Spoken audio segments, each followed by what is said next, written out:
Given Old Town has existed for so very long, it's surely undergone a vast number of unaccounted for changes, swings, and turns of fortune.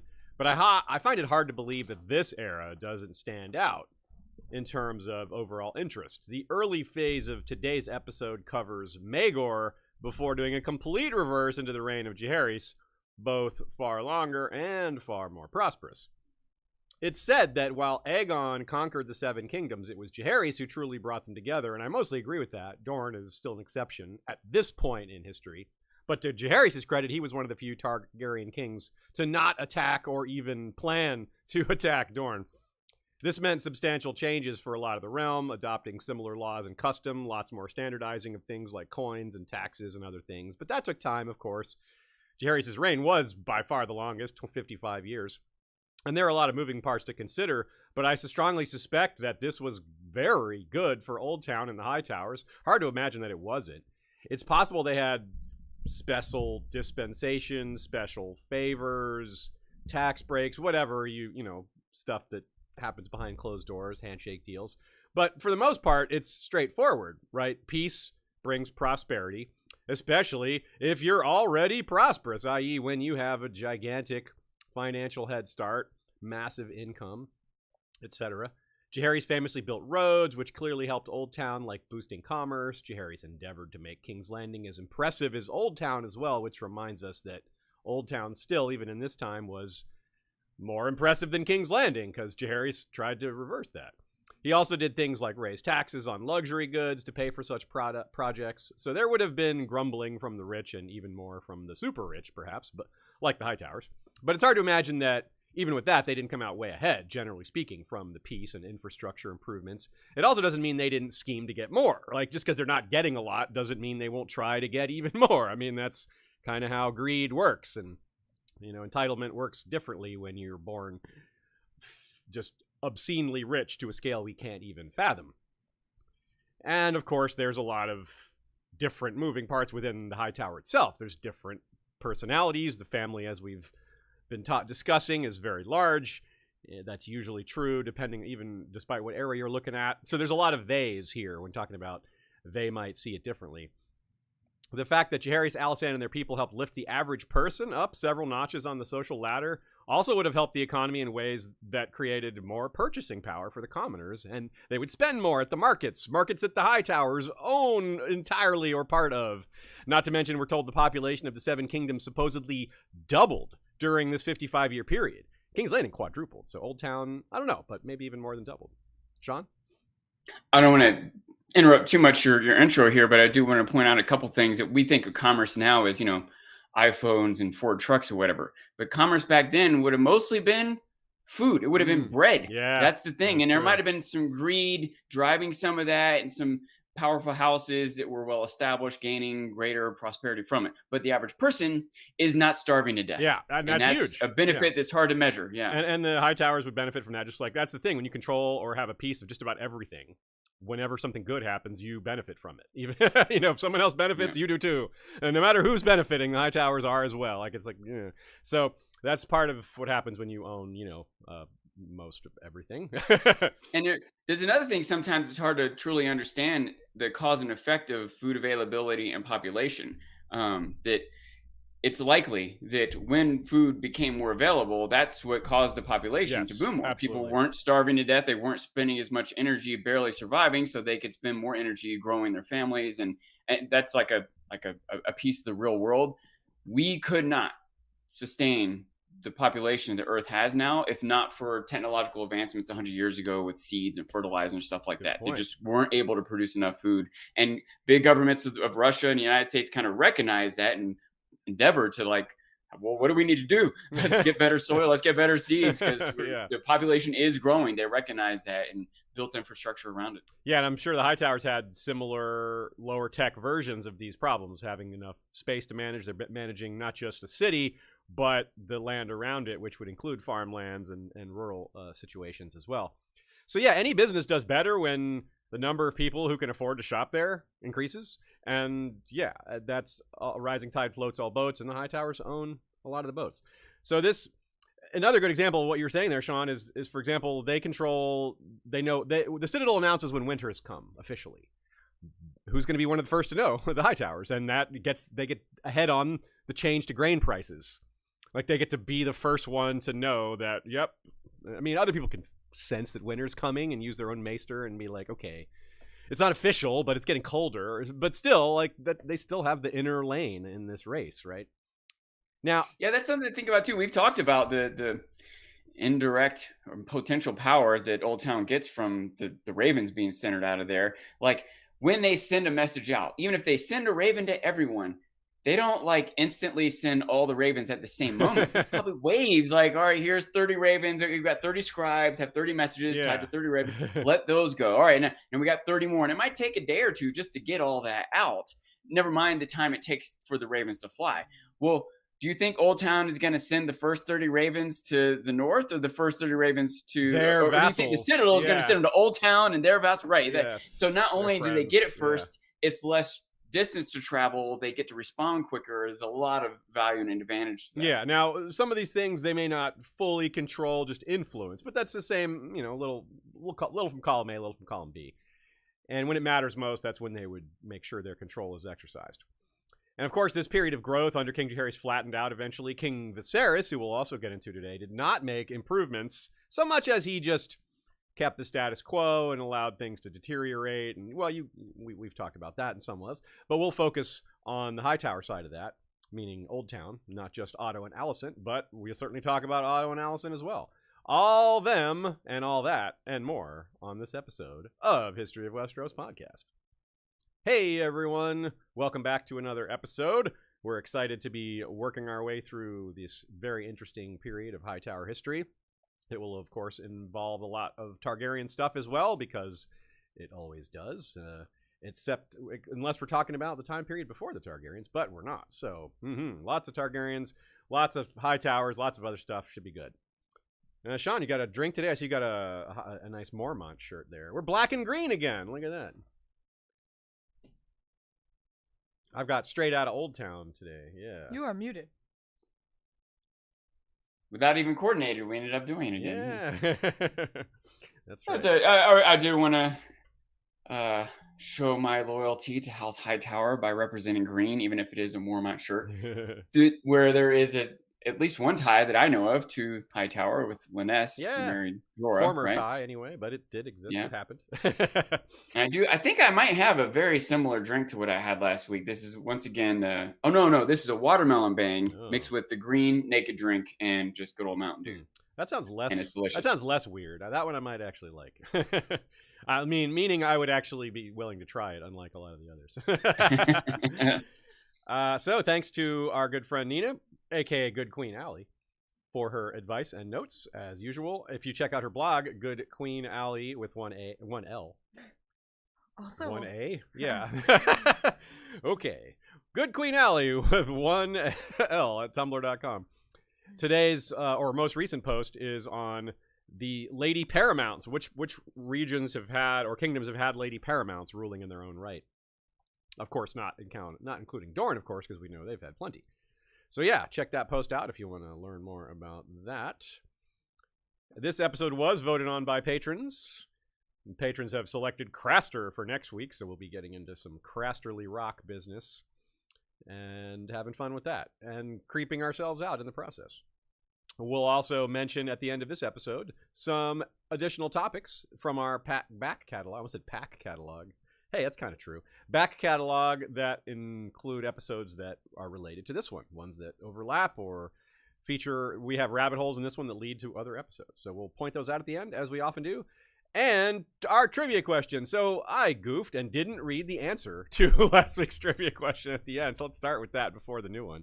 Last week's was, what person did Maegor burn in order to set an ambush for more poor fellows whom he then also killed, and who led that secondary assault? The person burned was Poxy Jane Poor, and that's funny and confusing because, well, not because she was burned, that's not funny, but she's a leader of the Poor Fellows, and her name is Jane Poor, but her name is spelled Poor, Poore, not Poor. But it makes it look like Jane Poole, because from a distance when you're reading it. So Yeah, anyway. And the person who led the assault that was actually a trap was Sir Horace Hill. Yes, poor Sir Horace Hill. Didn't work out too well for him that he fell into that trap set by Maegor. This week's trivia question. The Lord of the Hightower takes on 7 titles. It's 7 because, of course, it's 7. They probably were like, I only got 5 titles. We need 2 more to make it 7. 6 of those titles are, well, the Lord of the Hightower, Lord of Old Town, Lord of the Port, Defender of Old Town, Defender of the Citadel, Voice of Old Town, and what other one? It doesn't contain the word Old Town, Defender, or even Lord, but it does contain the words of the. So yes, it's blank of the blank. What are the 2 blanks? Fill in the blanks. I thought I knew this right away, but then I second guessed myself. So I'll save to the end to tell you my guess, but I'm less certain of it than I was when I first thought of it. I feel like Lord of the Port was the one they just tacked on. Like, we need a 7th one, you know? Because it's like, we need something you're already here. Lord of Old Town, which is a port. Like, what? You are, yeah, like, that's repetitive, man. But, you know, they like repetition in their titles because it allows them to be longer. So Hightower allegiance to Maegor had not exactly paid off, though it's fair to say they might have wanted to leave that arrangement much sooner and just didn't have a way to get out of it, and certainly didn't want that exit to happen the way it did with Cerese's death. But Maegor being Maegor, what could they do? They didn't have a lot of choices. So the second half of Maegor's 6-year reign did present them with a few choices, actually, since Maegor's grip on the Iron Throne started to slip, and that maybe gave them some room to maneuver.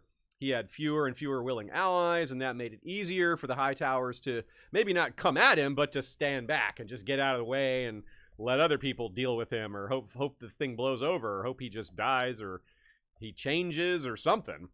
Especially given the great distance between King's Landing and Old Town, and maybe they thought they could just hang back. Now, that's not a great distance for Balerion, but it is, you know, it's not a quick jaunt. But it would be hard for him to bring his whole army there, and even more important for the time being, he had bigger problems and higher priorities than the Hightowers just doing nothing. So that's not exactly going to draw his attention immediately. As we pointed out near the end of the last episode as well, the Faith militant wouldn't be fully pacified until after Maegor. It would take conciliation for that. So all this time, we've got warrior sons, poor fellows doing their thing, killing people on the roads. There's a lot of unnamed people, probably not important enough to make it in the history books, but still causing problems. And those problems would be particularly severe around Old Town, I think, because it's just a population center. It'd be just more people that are poor fellows, and warrior sons is more activity in that area. I mean, it's just like wondering how much activity is going to be in a very sparsely populated area. Well, you know, probably less than in a place that has more, all other things being equal. So let's get into what the Hightower was up to as Maegor fought the warrior sons and poor fellows and did all sorts of other cruel and dirty business in the second half of his reign, which ran from the years 45 to 48 AC. Now, it should be noted that the position of small council was not nearly as prominent as it became. Jaehaerys was the first to set the example of kings really actually listening to and heeding the small council. Before, it was kind of like, I don't know if they were, I wouldn't maybe go so far as to call them placeholders or figureheads, but early Targaryen kings didn't listen to them very much. Let's put it that way, especially Maegor. Even Aenys didn't listen to them very much, and he was kind of, you know, a softie. Aegon more like pretend. When he did listen, he made sure everyone knew he listened. He was like, yes, that was a really good idea. I'm listening. But a lot of times he didn't. So he really flaunted the times when he did. So you could also say the earliest Targaryen kings wielded more power in some ways, though less in others, because the realm wasn't as united. They couldn't call up everyone as easily.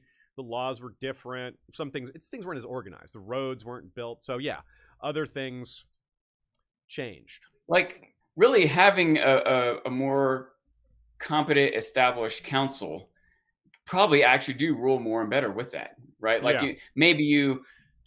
On some level, you're holding more power to yourself, but you just can't physically communicate with as many people or send out as much messages or take in as much information without. And so even if there was an intent by some of these kings to rely on their council members, if the positions hadn't been established enough that people they needed to interact with respected their authority, right? Or they hadn't built certain inroads or channels of communication, even if the king wanted to lean on them, they didn't have the right answer or couldn't contact the right person. Over time, these positions would get stronger, I would think. And there could be some personalities involved. Absolutely. But I guess I'm trying to make the point, even if there was a king who wanted to rely on them, their positions might be too new to be as valuable as they got they're not down as the established road. either. That's a good point. Right. The Master Whisperers doesn't have as deep a developed Whisperers network. Like their web isn't as large yet. There's no predecessor for them to have taken over for. Yeah, that's a great point. The Master Coin doesn't have an in with the Old Town's tax collector, or the Old Town isn't reporting all the taxes they're collecting yet, and et cetera, et cetera. And that's a great segue to the flip side of this. If you don't have that sort of establishment and the king wields more power directly, even if the realm isn't in great shape, soft power is even stronger.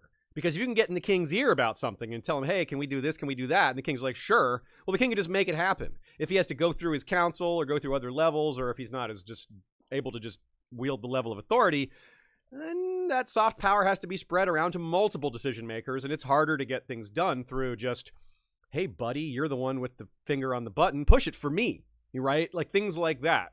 Maegor with Cerise, when Cerise was right there, maybe they could get things out of him. Maybe. Doesn't seem like that worked out too well, but they may have hoped for more. If you don't have to win a consensus or build a coalition, you just have to go to the guy in charge and get him to do what you want. If you can do that, that's easier. And of course, easier said than done to have the king's ear. But if you have it, oh my, that's really powerful. Aegon, like we said, he did listen, but less to his counsel and more to people he trusted, like Orys, his half-brother, and his sisters. But he did, excuse me, listen quite a bit to the High Septon. Aenys clearly didn't, as we saw, which was kind of odd, and Maegor even less so. Maegor did have, eventually, the High Lickspittle appointed, who was the reverse of that. He listened to the High Lickspittle, did what Maegor wanted, rather than, Maegor doing what the High Lickspittle wanted. So, in other words, Maegor came before the Targaryen kings really started listening to their small councils, but after they had stopped listening to the High Septon. So it's just like this in-between. Jaehaerys did both, but Maegor was like the pinnacle of just not taking advice from anyone who matters. They would really start listening to High Septons again after Maegor. So, and Maegor really only listened to one person at all, as far as we know, and that was Visenya.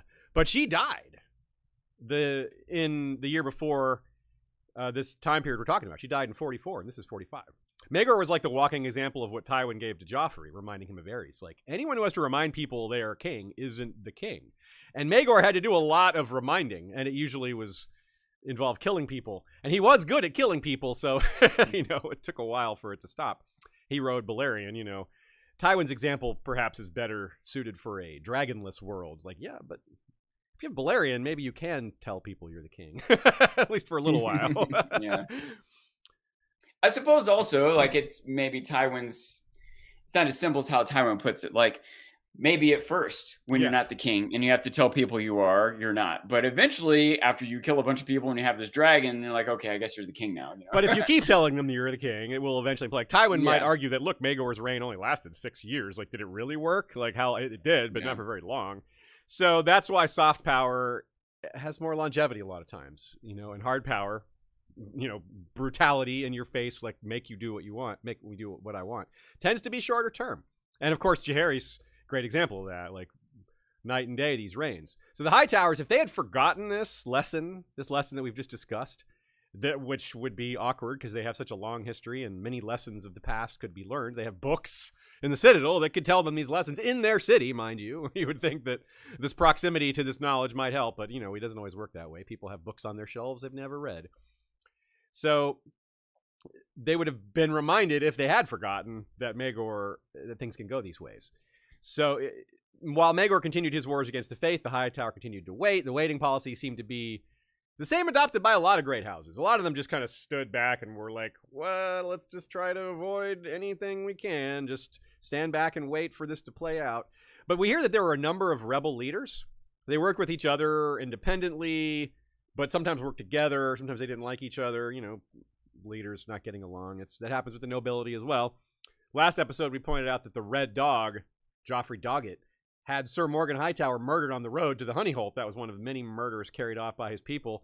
And his power had only grown since then. More to the point, we're told that Casterly Rock and Riverrun were passively involved in this, like maybe even meeting. There's a note that the Red Dog was invited to Riverrun as a guest, like, during all this. So they were neither eager to support Maegor nor eager to upset the rebels. There's a lot of people doing this tightrope walk, and the Hightowers were perhaps the most prominent of this because the Faith Militant have a lot of their heart is based in Old Town. The High Septon's based in Old Town, even though there's been a split there. It's happening right on their front step. The small folk help the rebels. So fighting the rebels meant fighting your own small folk if you're a noble. Like, it's super difficult to manage this. Like, having their hands in a lot of pots gives Old Town Hightowers a lot of value and maneuverability, but it also makes them more susceptible to conflict and contradiction and et cetera. Especially when two different industries or houses, they have alliances sort to go against each other, and they're like, well, which one do we support? Which one do we abandon? Do we help both? We try to create peace between them. So yeah, if they aren't making guerrilla attacks on your people, right? Why provoke that? Why, if they're not assassinating members of your house, why get involved and all of a sudden become one of their targets? And if Maegor's not coming for you, Mike, why make him your target? So the best thing for a lot of houses is just try to be as uninvolved as possible. If they liked Maegor, they might have stood for him, if he had been a good king. Or if he had been a not bad king or king with a future, they might have saw the opportunity. But Maegor, I mean, he didn't look like he had a future. He didn't look like he was honorable. Like, there was not a lot of reason to support him unless they felt threatened. He had only fear. Yeah, that's right. You're right. Yeah, if you have fear and other things, you can work with that. Like, that's like using Tywin as an example. People are scared of Tywin, but that's not his only note. He's got other, arrows in his quiver, other tools in his box. Apart from the persecution of the faithful and these many executions and tortures, and those continued to escalate, by the way. It wasn't like a steady stream. Maegor got worse and worse with this. He didn't have an heir of his body. So that's what I mean when I talk about him not having much of a future. Like, his bloodline looked like it might end, and the other Targaryen branches would pick that up. So you could see why some people might be like, well, maybe we should be with these guys, the ones that look like they have a future. Only the problem being, what if Maegor just kills them? So that still was an entire, a reasonable possibility. Yeah, he might not only go after you for siding with them or against him, but he might go after the people that you're siding with that you think there's a future in. So then you're really stuck after that, right? And the Hightowers are in a more dangerous spot because Maegor's already shown a willingness to come there. He's already invested in them. So if he might take it more personally if they turn on him versus someone he doesn't have a lot of prior dealings with. Now, of course, he's unlikely to take any sort of turning against him well, but it might be worse for someone that he had a prior arrangement with. He might take that more personally or see that as more embarrassing, and thus, for his image, he needs to strike immediately. So, what was that I was saying earlier about Maegor's council, in finger quotes here? This batch of fellows that were just more lickspittles, like there was the high lickspittle and the small lickspittles, I guess you could say. This batch of fellows suggested he take a fourth wife. They're like, yeah, you have 3, why not go 4? Why not? You need an heir. I mean, that's more important than what anyone's going to say about you having all these wives, right? And Maegor's like, you think about putting another cat in a wall? I'm thinking about 3 or 4. That's right, just keep going. Just in for So Maegor figured his odds would be better if he took 3 more wives. Like, well, if 1 more would help, why not 3 more? You goofball! Why not go 7? This is you stopped at 6. I mean, come on, Maegor. Why not go 77? Yeah, exactly. Why not? So he could have played it off like, I'm marrying the 7. Like, each one of these women represents one of the 7. I'm marrying all the. I don't know if that would have actually been good, but it's the same kind of logic. Again, air quotes, finger quotes around logic employed by Victarion when he was doing his thing with the burning and the trying to please several different pantheons all at once. Like, yeah, this is that kind of thinking. So his council also suggested one of the wives be Rhaena, like his own niece, the one whose brother husband he just killed. So this would enable him to further claim dominion over the children of Aenys, i.e. the ones who could usurp him, the other Targaryen branch that was out there.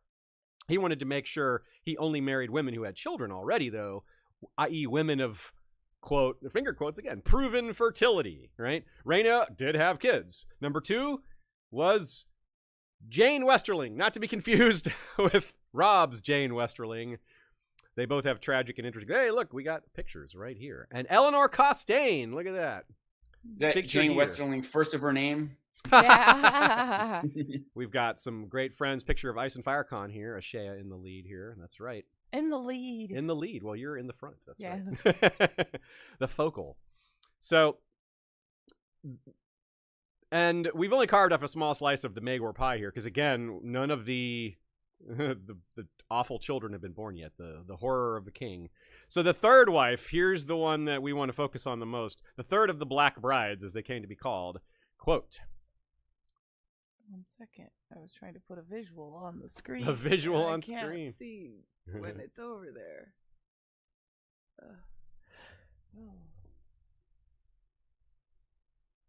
There we go. Oh, there's a bunch of dead people on the ground, but Ashea is still standing. Yep. Maegor Last dead bride too. standing. Okay. Now I can read my quote. All right. More troubling was the case of Lady Eleanor of House Costain, the wife of Ser Theo Bolling, a landed knight who had fought for the king in his last campaign against the poor fellows. Though only 19, Lady Eleanor had already given Bolling 3 sons when the king's eye fell upon her. The youngest boy was still at her breast when Ser Theo was arrested by the king's guard and charged with conspiring with Queen Alyssa to murder the king and place the boy Jaehaerys on the Iron Throne. Though Bolling protested his innocence, he was found guilty and beheaded the same day. King Maegor gave his widow 7 days to mourn in honor of the gods, then summoned her to tell her they would marry. Like, geez, this is just unbelievably authoritarian and cruel and just, like, you really don't think there's going to be consequences for this Maegor? I mean, yeah, so obviously blatant. This is like murder, kidnap. Yeah. And the precedent being set that he will murder, kidnap you and your daughter. Yeah, you know, so. yeah. Really bad. And Bolling comes from a nobody house. Like, this is a landed knightly house of the Stormlands. They're like, oh, you're conspiring to put Jaehaerys on the throne. Like, he is? Like, how? Like, with what? With what means, you know?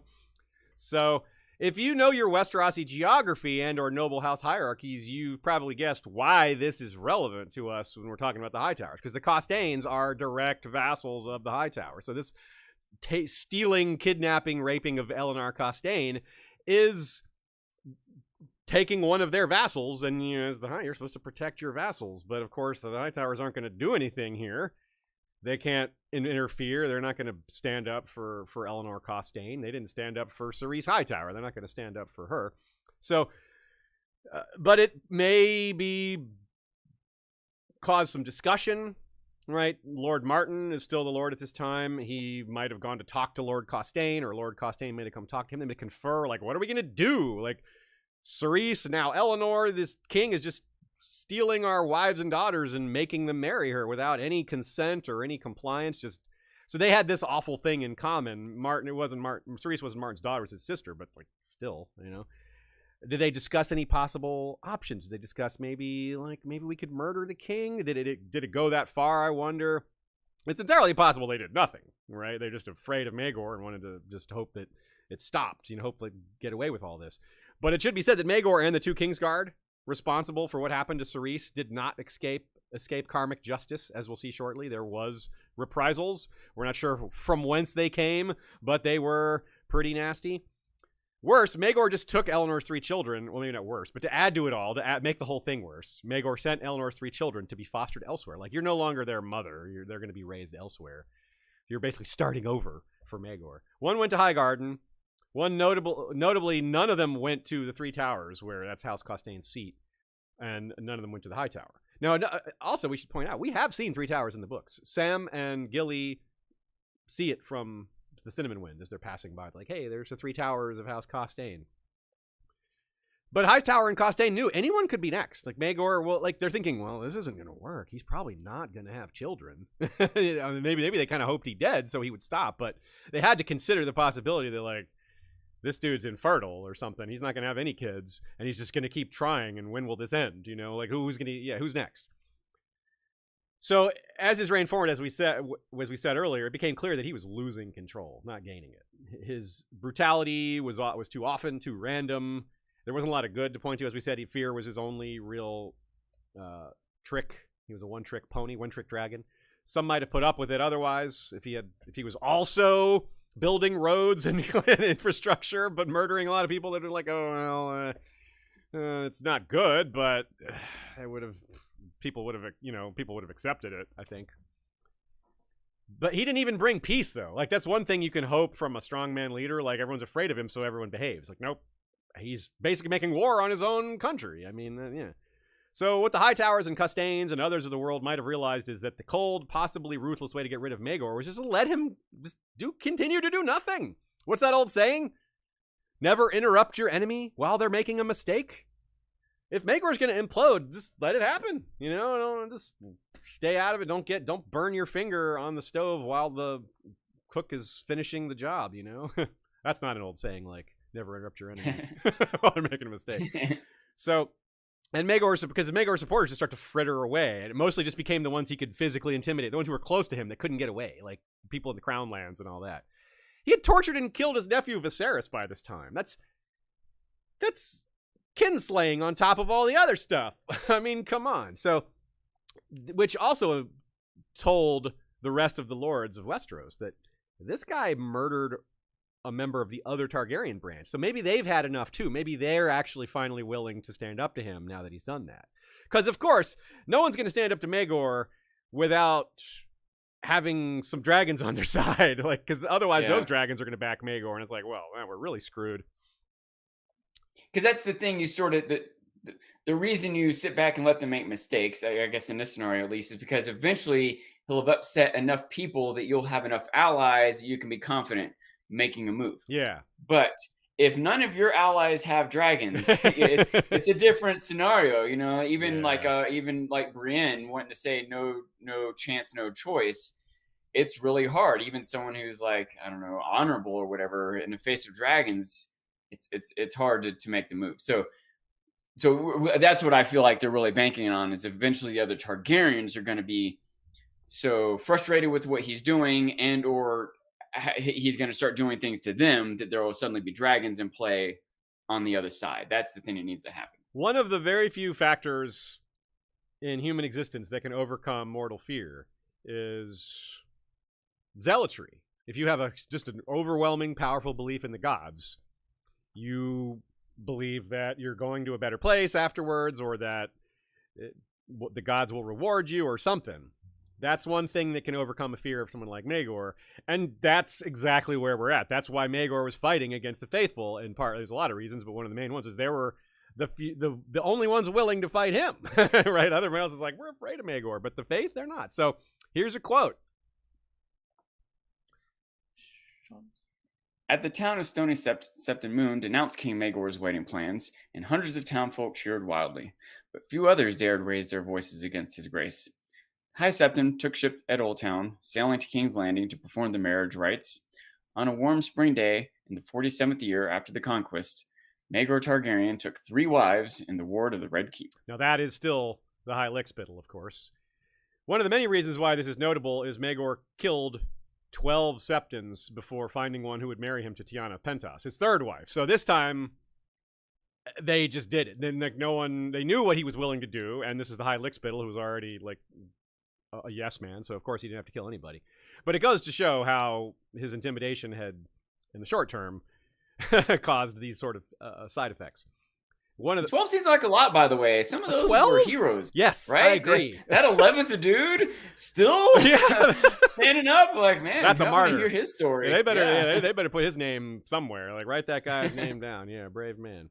At the 10th one too, 9th. Yeah, like even the first one. I mean, but progressively more brave. Yeah. Yeah. So one of the ways Maegor kept his new wives in line was by threatening their existing children. You know, there's that fear method again. He also disinherited his nephew Jaehaerys, which obviously that didn't work in the long run, and named Rhaena's daughter Aerea as his heir. Rhaena was her being one of his new wives.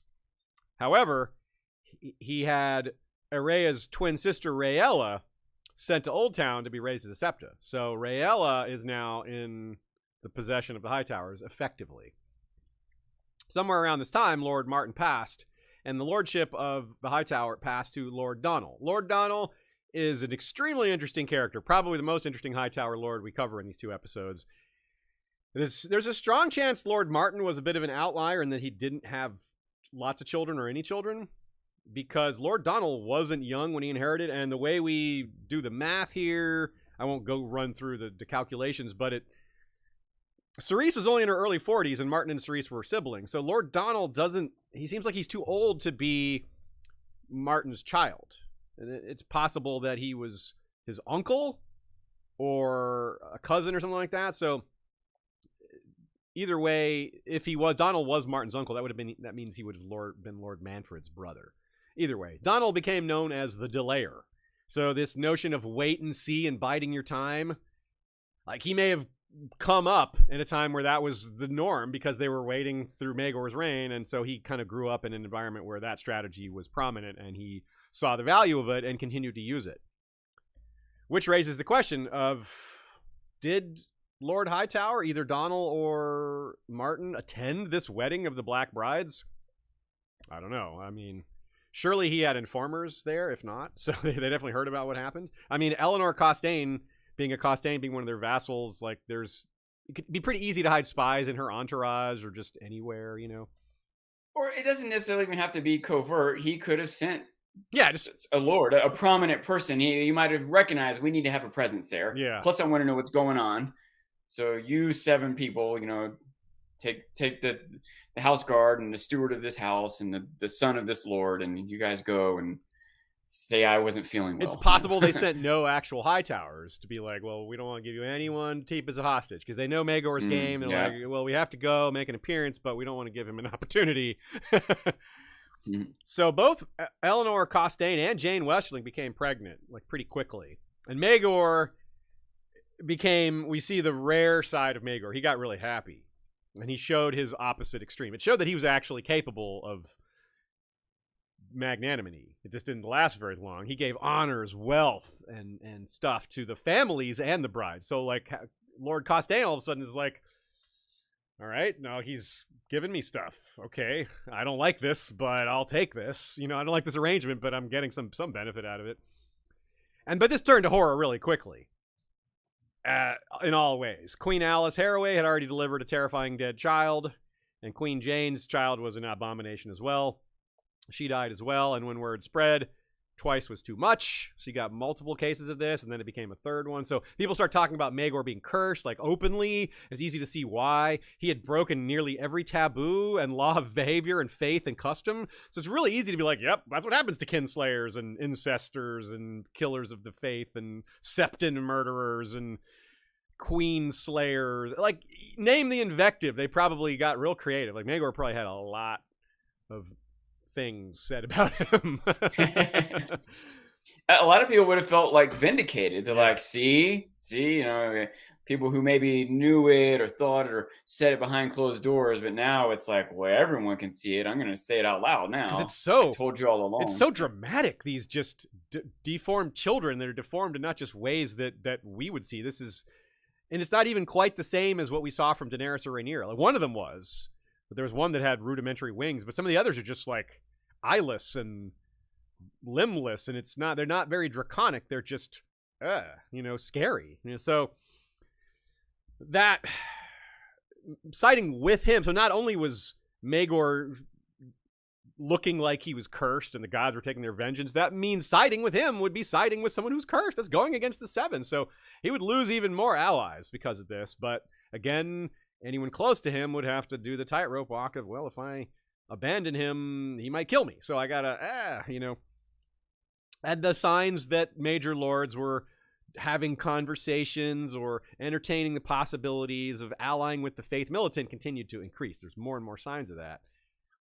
So Maegor losing power, that's probably what the Hightowers wanted. They're probably pretty happy to see this falling apart because, it didn't work out, and they'd be glad to have some stability and a chance to move up in the world with a king that would actually enable such things, someone other than Maegor.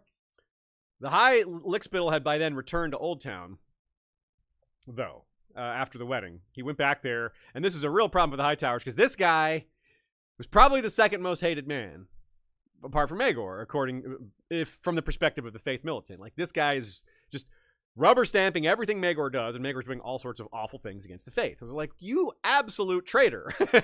You're supposed to be the representative of the gods, and this guy is fully against the gods, and you're on his side? I mean, come on. Show some spine, man. 12 septons refused to do this marriage, and you're just like, yeah, come on. So that's not good. He's like, yeah, exactly. Yeah. You want to do this? Like, yeah, you want to get murdered? Like, you see, I'll trade places. So, sensing Maegor's inability to respond to so much at once, and knowing that so much of what was threatening him was close by, this created an opening. Quote, Septon Moon appeared once more, leading thousands of the faithful on a march across the Reach to Old Town with the announced intent of bearding the Lickspittle in the Starry Sept to demand that he denounce the abomination on the Iron Throne and lift his ban on the military orders. When Lord Oakhart and Lord Rowan appeared before him with their levies, they came not to attack Moon, but to join him. These are major houses, especially Rowan. Rowan is very big, and Oakhart is no slouch either. Those are important houses. So they're with Septon Moon. That's pretty brave. I mean, that's very much against Maegor as well. Before the army could arrive, though, before they had surrounded or camped outside Old Town, Maegor had sent a rider down, and that rider beat the army, and the rider brought a command from Maegor demanding Rhaella be beheaded. Maegor ordered the death of Rhaella. That's right. He didn't demand her brought to him. He commanded Lord Hightower to kill her. This is some Jon Arryn stuff right here. I mean, he wasn't a friend of Rhaella like Jon Arryn was to Eddard and Robert, but still, this is who's ever going to send their kid to live with you if you obey this command? Like, nope, you killed a child under your roof because this guy told you to. You didn't even stand up to him a little bit. You're demanding the head of a child. I mean, come on. A lot of parallels in that moment, right? And it's going to indeed end with the death of the king who demanded the head of the child. So the more history goes, the more it repeats itself. Yeah. So this is... Rules for a king. Number 1. Don't demand children be beheaded. Dany definitely gets that. I mean, queen, not king, the same difference, but she right away. And Ned Stark gets that, not king at all, but he's like, yeah, we don't do that. Go Ned, go Dany, yeah. And this is further intensified as a point of interest because the reason Maegor demanded Rhaella was because he lost Arrhea, who he had named heir. Arrhea ran off. Rhaena took off in the middle of the night, took Arrhea, took Blackfire, took the sword, right? Ironically, or Valyrian stealically, the lightness of Blackfire makes it easier to steal. It's a lighter sword if that's a full size. Yeah, it's kind of funny. It's easier to snatch. From Maegor's POV, he was just, hey, I'm just following up on a basic hostage threat. Like, Rhaella was a hostage, Arrhea ran away, so I get to kill the hostage. That's how it works, right?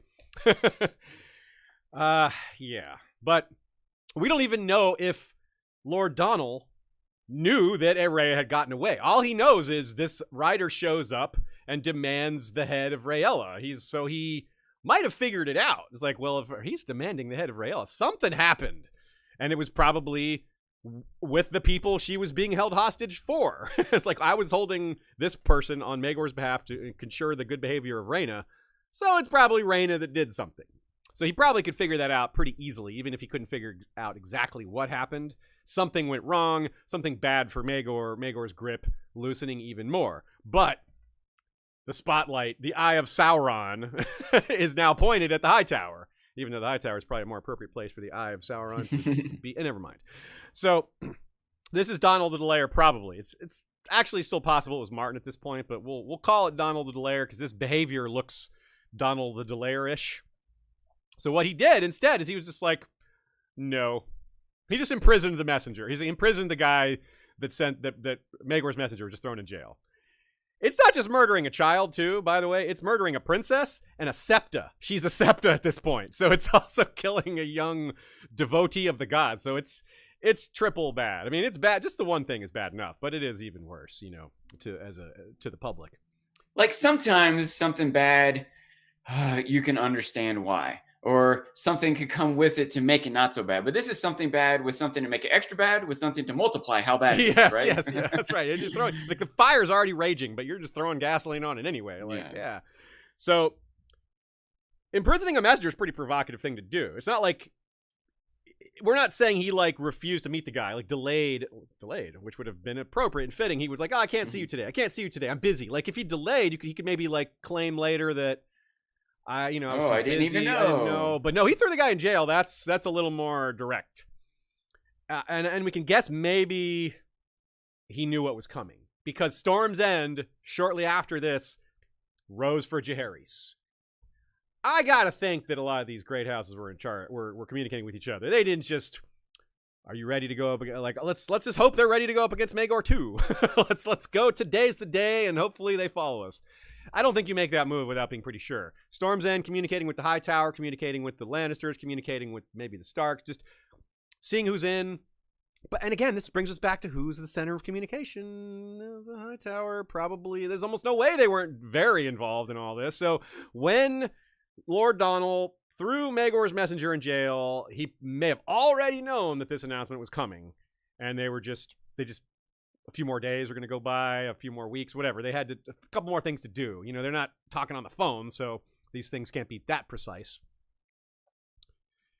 And this is also where we remind ourselves that about what happened with Lady Eleanor Castaigne, that her husband, who was executed in that kangaroo court trial, was from the Stormlands. So that's another little connecting point here that, Storm's End would have been Rhaegar Baratheon, a brave, powerful kind of a jerk, but at this time he's doing good things.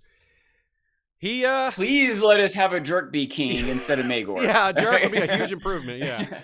And Jaehaerys wasn't a jerk, as it turns out, just although Rhaegar tried to make Jaehaerys jerkier. Still, at this point, he's doing good.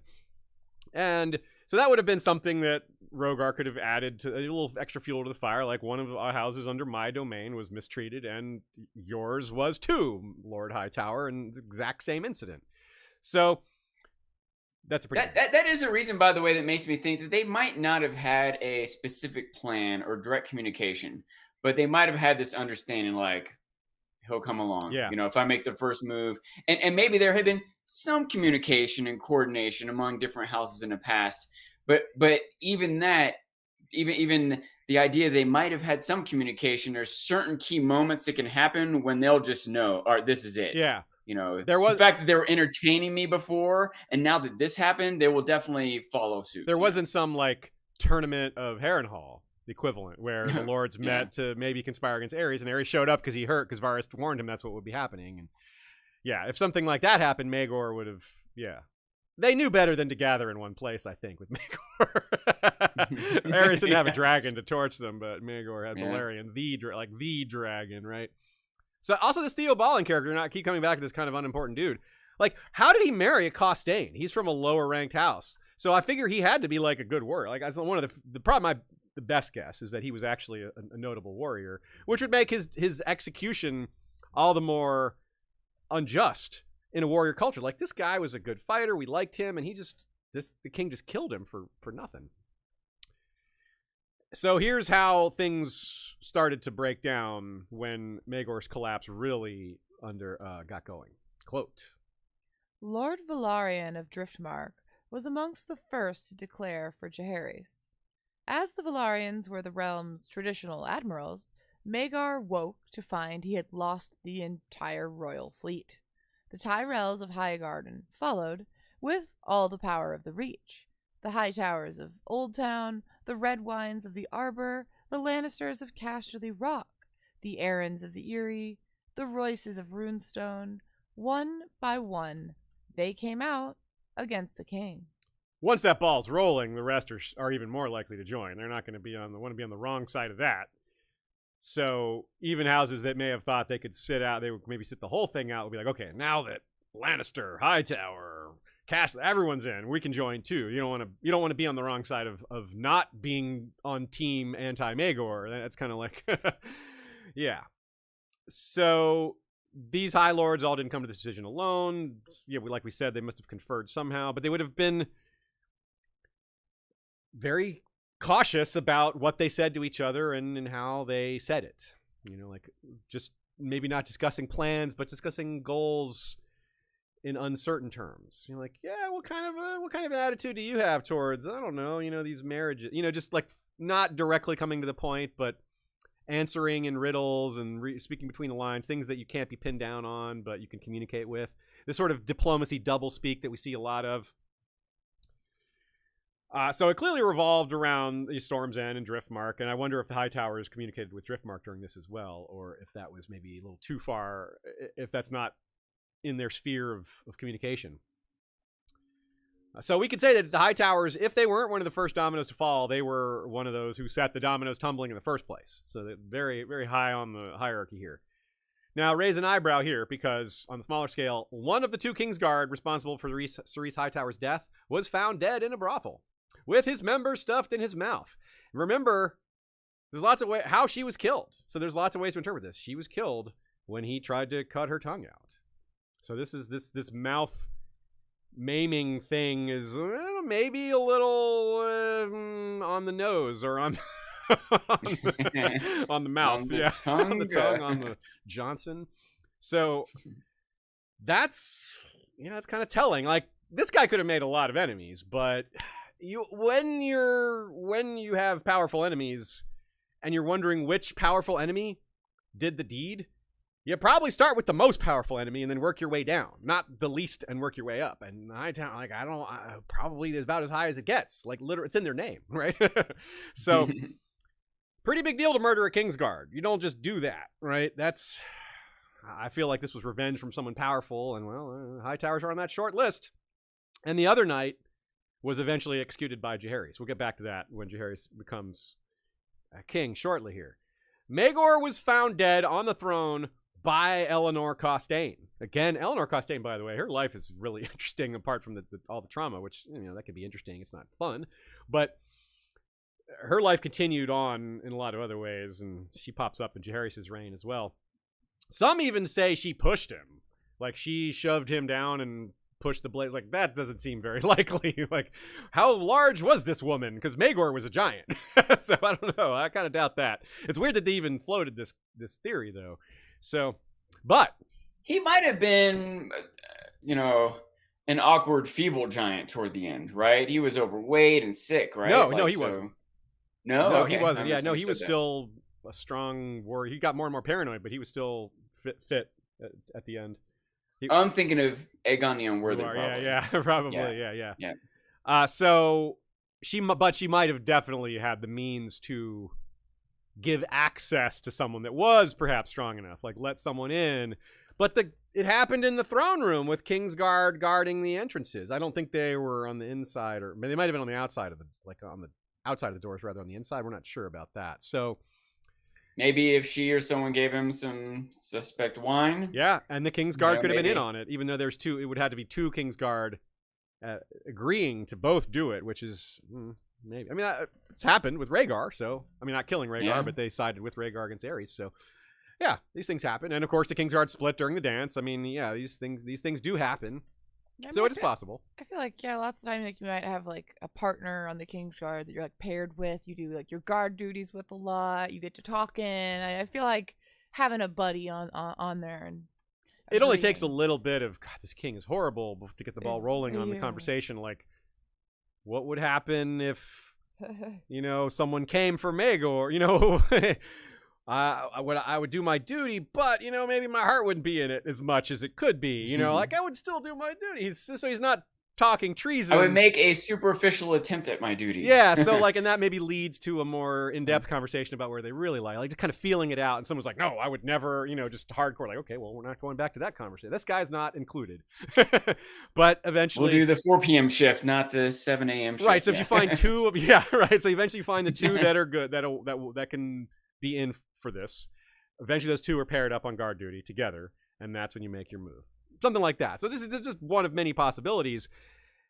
again, just like with Owen Bush, plenty of people hated Maegor. He had way more enemies even than Owen Bush. But very few people who hated Maegor actually have any sort of means or ability to do anything about it. Only the like really rich and powerful people can really do anything about it, other than like the people who sleep in Maegor's bed and can stab him while he sleeps. But I can understand why no one did that too, because it's terrifying, right? So Cerise Hightower, their families of Cerise and Eleanor are possible conspirators. Not just them, their entourages. These are people that you can easily conceal a spy or two or someone more capable amongst this group. It's pretty easy to do that. We've seen it in a number of cases. And we're already pretty sure the Hightowers murdered a High Septon. And it may not have been the first time. So, like, once you have shown that you'll murder, you just jumped higher on the list of suspects when there's another murder that's related, right? So, yeah.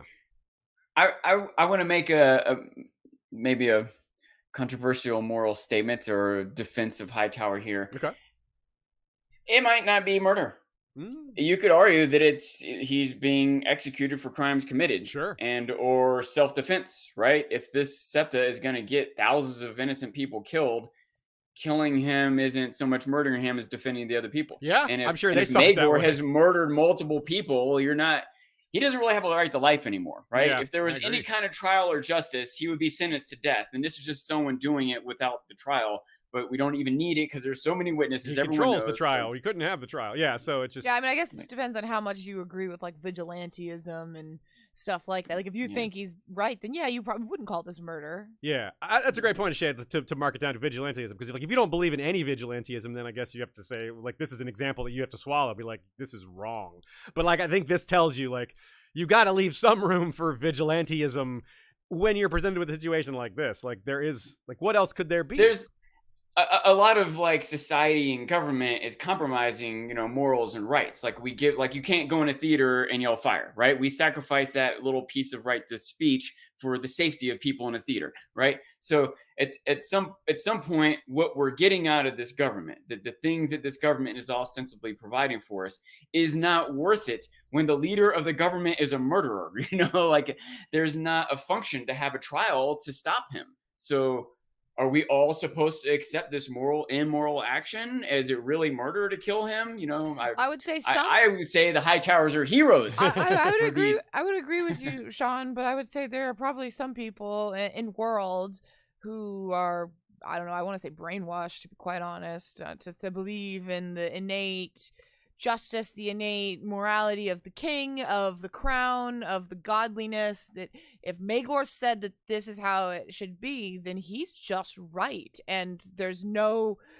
I think some people will never be swayed. Some presidents even think that. Yeah. Yeah, I mean... Never mind kings. Yeah, you'll see people that will look at like a bunch of dead children and say it's part of God's plan. Obviously not nearly all believers, people who believe in God would say that. Not nearly, not even close. But it's the similar kind of attitude where you're like, yep, the authority figure did it. It must be right. Whether that authority figure is a king, a deity, your dad, I don't know, just anyone. And that's sort of what's expected from the Kingsguard, right? Yes. They're sort of like they're supposed to be blindly and loyal, I even had that thought that on some level, it's like extra shocking for Jaime to have killed Aerys, right? Like, but you're supposed to protect. But at the same time, I almost think it's the opposite. I think the Kingsguard are probably the most, I don't know how to say the it, last line of defense, first-hand witness to it. Not so much the last line of defense. They're the most aware of how terrible the king is. Yes. Okay. Does that make sense? It does. They, in some ways, have the most motivation to stop him because they're they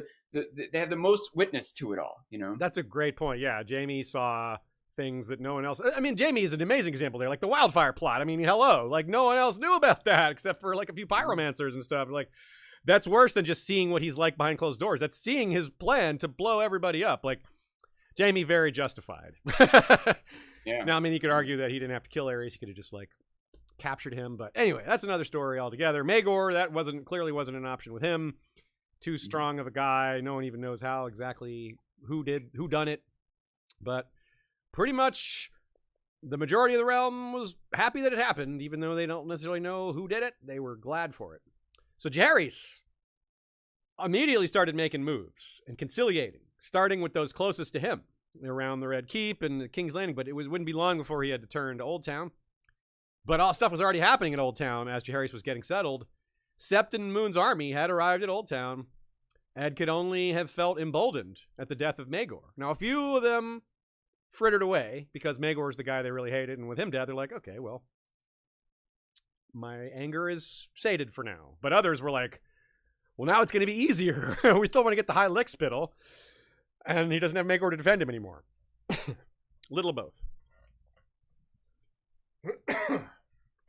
I want to ask a couple clarifying questions about this moment right Sure. here. Jaehaerys is like a teenager, right? Yes. He is he's young. He is below 16, in fact. He's not. He's 14. Okay. 14, I believe. Because there's a difference between 13 and 19, right? Yeah. So question 1. 2, his father, Aenys, is dead. Mm-hmm. So like it is on Jaehaerys right now. Like there's like it's known there's this pressure. He's next in line. Like if Maegor goes down, it's going to be him, right? Well, okay, that depends because Storm's End rose for Jaehaerys. They're saying Jaehaerys is going to be the king now. Jaehaerys was Maegor's heir, but Maegor specifically disinherited him. He's like, no, he's not my heir. Araya is. Yeah, Maegor, feminist Okay. King Maegor said we have female heirs here, and we can't say a word against him. He was righteous, King Maegor. Now, if you go by, there's an argument that Rhaena should have been ahead. Araya's Rhaena's daughter, so why is Araya ahead of Rhaena? Because Rhaena had already been, arguably Rhaena had already been usurped when Maegor defeated her and her brother Aegon and killed Aegon. But that was a point of contention for some, that especially Rhaena, that's like, Rhaena's like, I'm ahead of you, Jaehaerys. Why are you the king? It's like, well, they rose for me. You know, they didn't rise for you. Like the Civil War, like rebellion was for me. You were elsewhere. Like Rhaegar rose with Jaehaerys, and Rhaena wasn't even with them. Rhaena was locked away by Maegor, or escaped. Actually, she escaped to Dragonstone when Maegor got confused there. But still, anyway, that's a whole nother story. Did you have any other clarifications you wanted? Along that same line, I'm wondering who the hand of the king was at this moment. It was shoot. I feel like we said it at one point. I just don't remember. Yeah, it was oh, I've forgotten. I've spaced out. It was What year? 48? 48. Yeah, it was yeah, I'm spacing out. Sorry, I didn't mean to put you on a spot like That's that. all right. But it's all feeding into what I'm wondering is, you know, And it looks like it was How- Edwell Celtigar. Oh yeah, Celtigar, the who Okay. became Jaehaerys' master of coin. Jaehaerys made Edwell the master coin afterwards, but yeah, that's right. I was just wondering how prepared for the transition the leadership was. How much Jaehaerys is just this kid getting shuffled along by other, mentors and leaders, or how much he is taking charge and listening to the advice of other people. I just wonder about the relationship with the people who are about to move into power. Good question. Now, we have a very straight answer on this because it's an important part of Jaehaerys' character. At first, it did appear that way, that he was being led along. They didn't know who he was. The people didn't know much about his character. But very quickly, he impressed the pants off of basically every lord that came before him and got to meet him and talk to him. He did listen. He did ask important questions. He was respectful, insightful, clear-headed, even-tempered. Like, there's a number of quotes about how they were like, yeah, this is... Especially after Maegor, they were like worried, like what would be next, and so it was almost a relief that he was so good and seemed to be so positive. And it's, like, the outlook was great. Like, people were pretty quickly jazzed about the opportunity once they got to meet him. In the wake of that, was there a rise in demand for belt makers? I don't think so. After you press the pants off of everybody? Suspenders more so than belts. That was the fad of the era. Yeah. So let's take a short break here and then get back to it.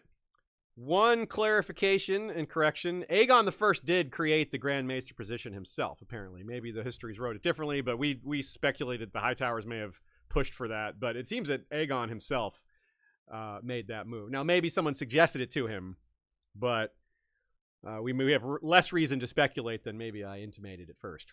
You asked a question last week, Sean, about whether warrior sons give up their lands and titles or not, whether it would have passed to Sir Morgan or not. Now, it probably wouldn't have passed to Sir Morgan anyway, because Martin had sons, or Manfred had sons, whichever.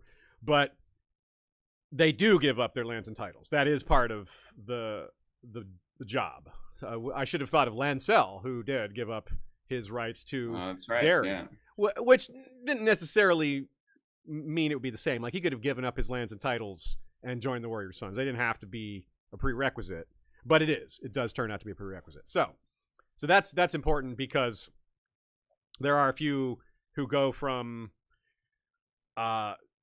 retiring to accepting Jaehaerys' amnesty, but they have to go join the Night's Watch because they've already kind of surrendered their positions or whatever. Now, that doesn't apply to commoners as much, but Jaehaerys still sent them to the wall.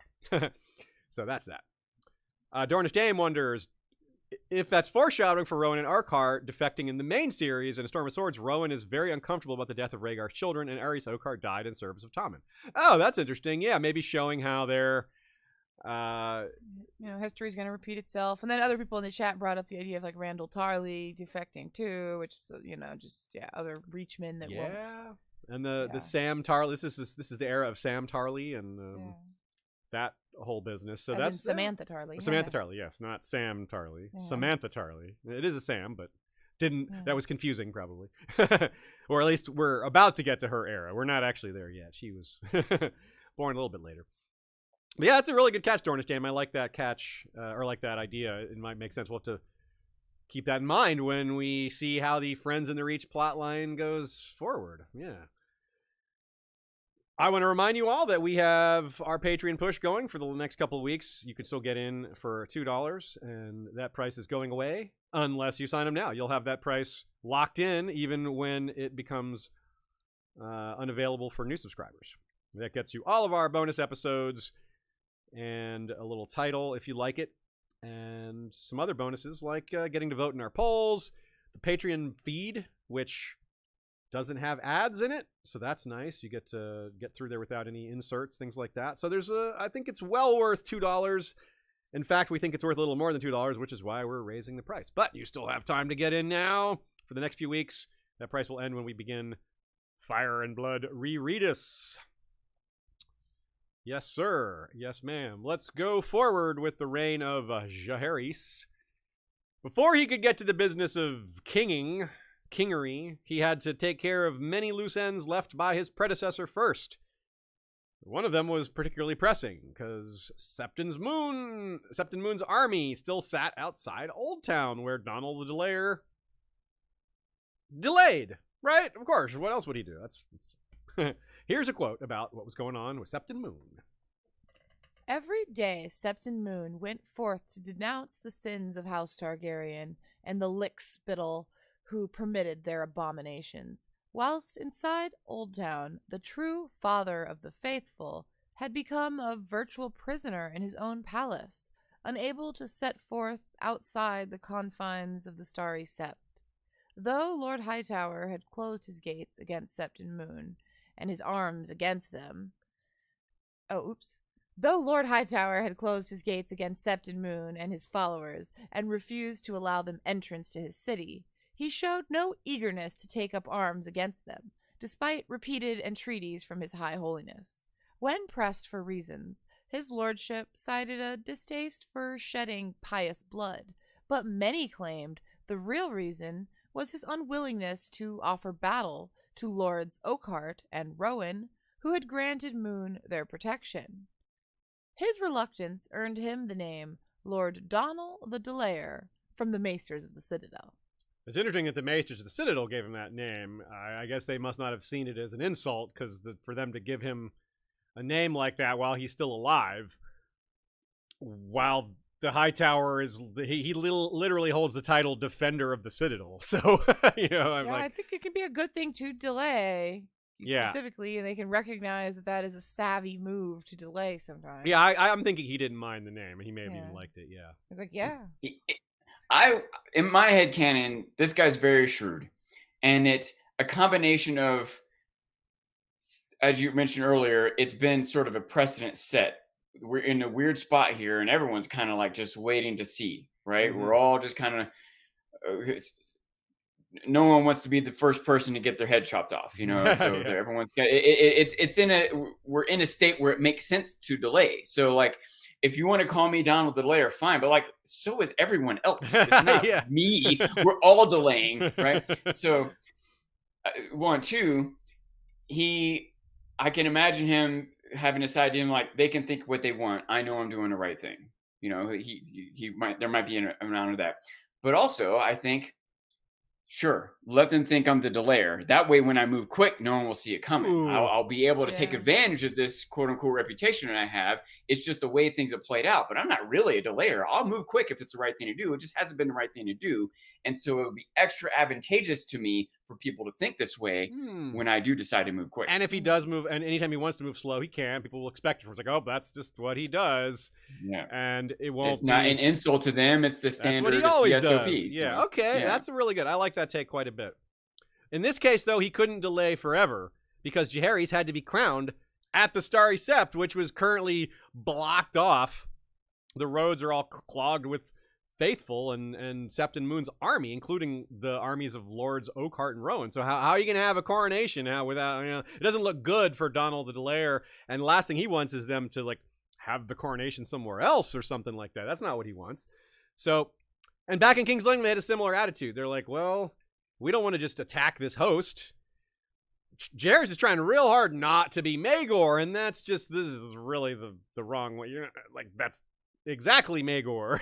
So you don't want to do that. But the problem seems to have taken care of itself. Sept Moon was assassinated by a camp follower. Oddly, his throat was cut and his wine was poisoned. Yes, both. That's kind of interesting. I say taking care of itself, but clearly there were actors behind the scenes here who paid for this to be done, or who multiples if they just like coincided at the same time, two assassination attempts just to concur happen at the same time. Was it Lord Donald? Plenty of people had motive, as we've seen, but he did most of all. It could easily be argued. I mean, his city was losing wealth and prestige. He didn't want the coronation to be held elsewhere. He didn't want to look weak. He might be okay to be called the Delayer, but he doesn't want to be called Donald the Weak. That's not okay. Oakheart and Rowan could have done it. Maybe they had Moon murdered as a way to back down, but that's kind of hard to swallow if they backed him in the first place. Like, it seems like they backed him because they were so pious. They're willing to stand up against the Hightower and then just back down all of a sudden with a murder. That doesn't really work for me. It's possible. I can't completely throw it out, but Fire and Blood actually takes pains to point out that it probably wasn't the Faceless Men because it wasn't very smooth. It was kind of, it was a little haphazard almost. But there is a supernatural element, and it's definitely an assassination. So, I mean, there's a supernatural element suggested. It's possible. It's not guaranteed. This could explain the delay, setting up an assassination, figuring out who's going to do the deed, arranging for this, finding the cat's paw and how to do that. That takes a minute. I don't think he just has assassins at the ready. Or maybe he does, but still, you got to have time for this camp follower, infiltrate the camp, and do the things. Again, if in general the Hightowers in Old Town are kind of aware of the power of the flow of information, you might have a network of informants and spies. He already knows there's a hit out on him. Yeah. That's why I'm delaying. I don't even need to do it. Someone else is already going to do it. Just need to wait for it to happen. Yeah. It's a good point. Yeah, it's like this guy's going to die soon. I don't know what day it's going to happen, but any day now, somebody's going to die, and then we'll be ready. So now we said Jaehaerys didn't want to be like Maegor, but his mom kind of did want to be a little Maegor-ish to the people who had supported Maegor. She wanted to bring a little of that back. So, because as bad as Maegor, but Jaehaerys is like, no, we're not doing that even. He's kind of stopped his mother from going too far with that. He gave her a few things, like the hands of the people that tortured her son Viserys on Maegor's orders, and the other Kingsguard that we mentioned, the one that helped Owen Bush kill House Hightower. That was Maladon Moore, Sir Maladon Moore. It's another Kingsguard named Moore who we have reason to hate, just like the one that almost killed Tyrion, Mandon Moore. So Maladon Moore was executed and his head given to Alyssa. That's something too that I think makes a lot of sense for Jaehaerys is like not only sort of a precedent of forgiveness, right? That has a lot of value from like an optics standpoint or whatever, but also just the idea that I think you got to be kind of understanding that like 2 months ago, or whatever, all of you were loyal to Maegor. Just now, some of you finally revolted. These other people just didn't have the chance or were closer to Maegor's thumb. And so it's hard to really find them as responsible. Maybe some people who committed specific crimes, you're going to have to punish them.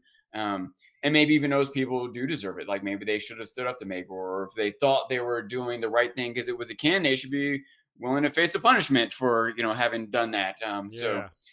But I think this is on many levels good of Jaehaerys.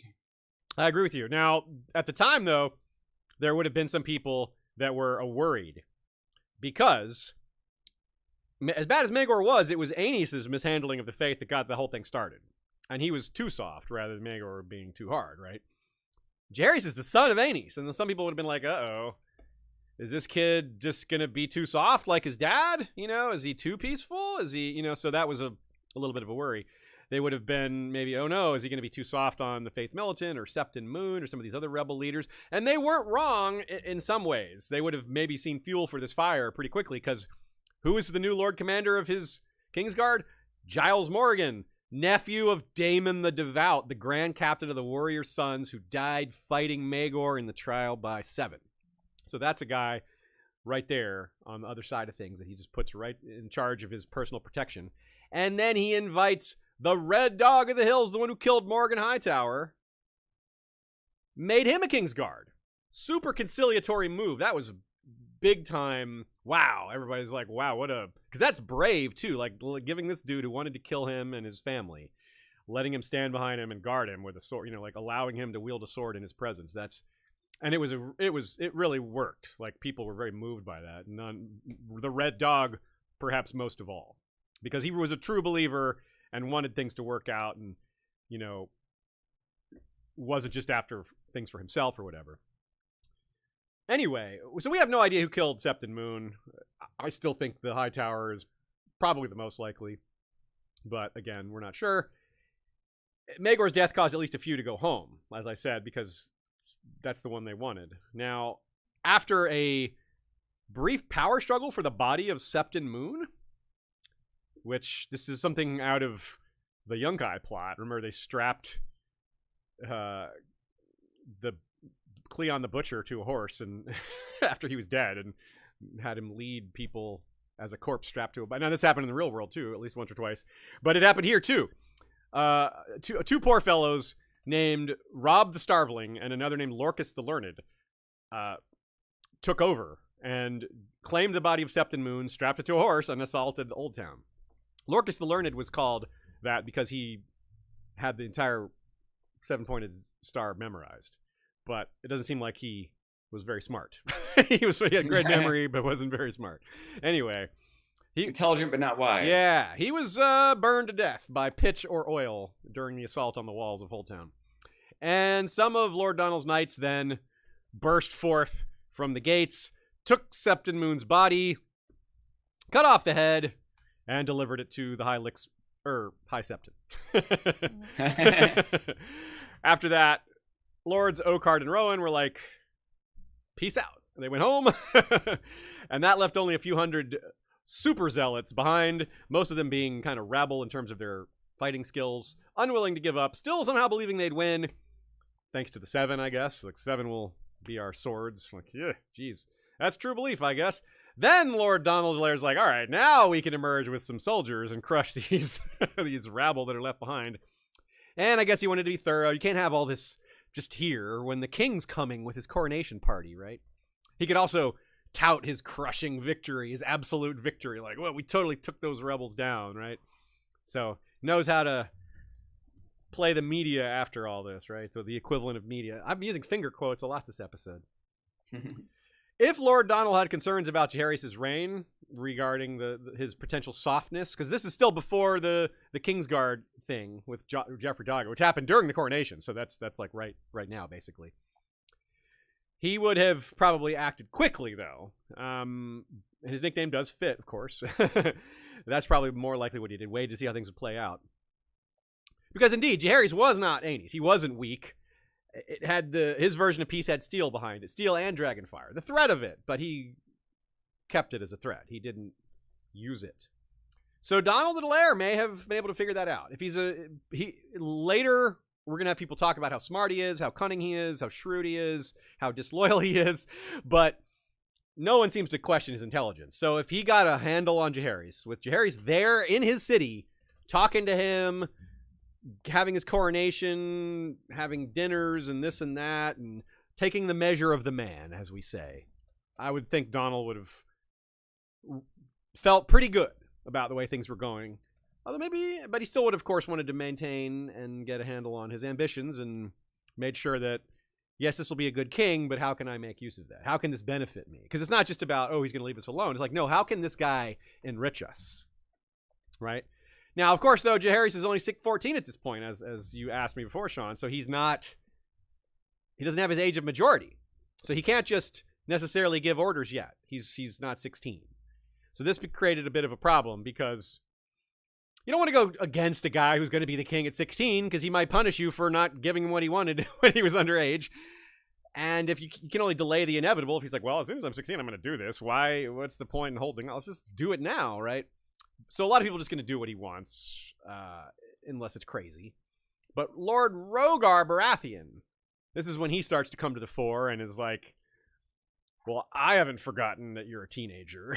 and there's still a lot of things that Jaehaerys ended up doing that worked that might have seemed risky because they were just over-the-top, brave, peaceful things to do that no one had really done before. And, well, yeah, you couldn't be sure they would have worked.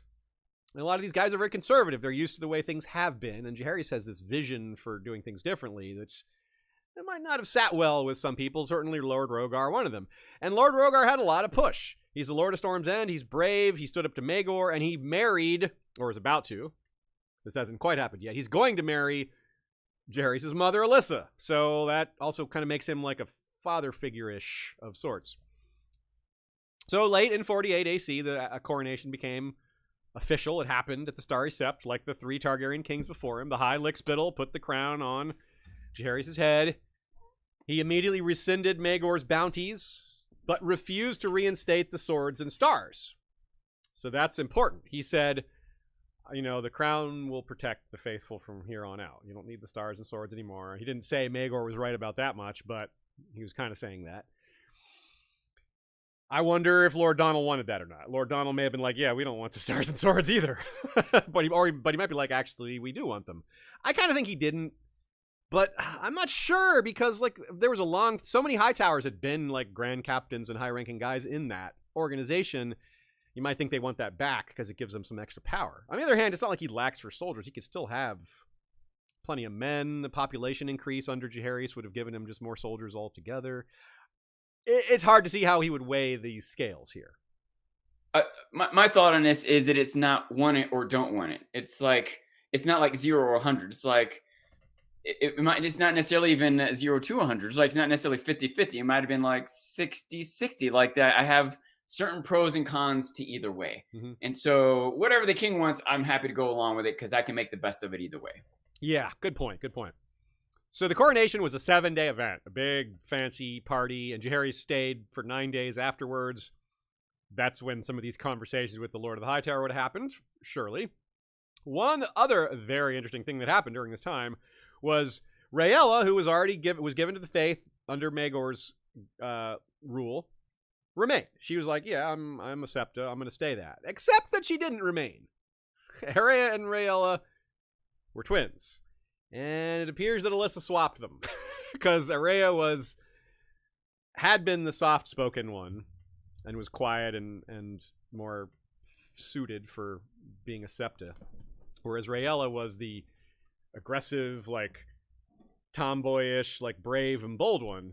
Henceforth, those distinctions are reversed. Aerea is the one who steals Balerion and runs away. So that's how we're that wasn't the soft, meek one that stole Balerion. So now, is that something, by the way, that the community has figured out must be the case? It's pretty, or is it something that, it's pretty widely believed. like, I mean, I don't even mean to question it, but what I wonder is, it's said in people in the story, Fire do and they Blood understand pretty much that's says what it happened. Yeah, they're like, it's all but believed in the text of Fire and Blood. Yeah. Do you think, though, that the people of this time period realize it? Are they playing along with it? Are they covering up? Yeah, I think they knew. Yeah, I think almost everybody knew. Like, maybe not like the commoners didn't. I don't think they knew. But the lords, yeah, because the personages are so different, and anyone who would have heard about it would have been like, huh. And it would have been like a dramatic little rumor spreading around, and yeah. I'm pretty sure, yeah, it seems like people knew. And then the Lord of the Hightower would have known, maybe not until after the fact, because I don't think they would have needed his involvement for this. It's just a mother with her 2 daughters alone, tell them to switch clothes, and then who's going to know? I mean, maybe some serving people.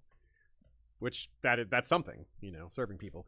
Yeah. But there's no, like, I don't see a benefit to Lord Hightower here, other than like maybe he could make use of that information later. He's like, I know that they're like, maybe that could be of use to him later to know that secret. But in the short term, there's nothing to be done about it. It's just maybe something good for down the line. Keep that in your pocket. Keep that on the shelf.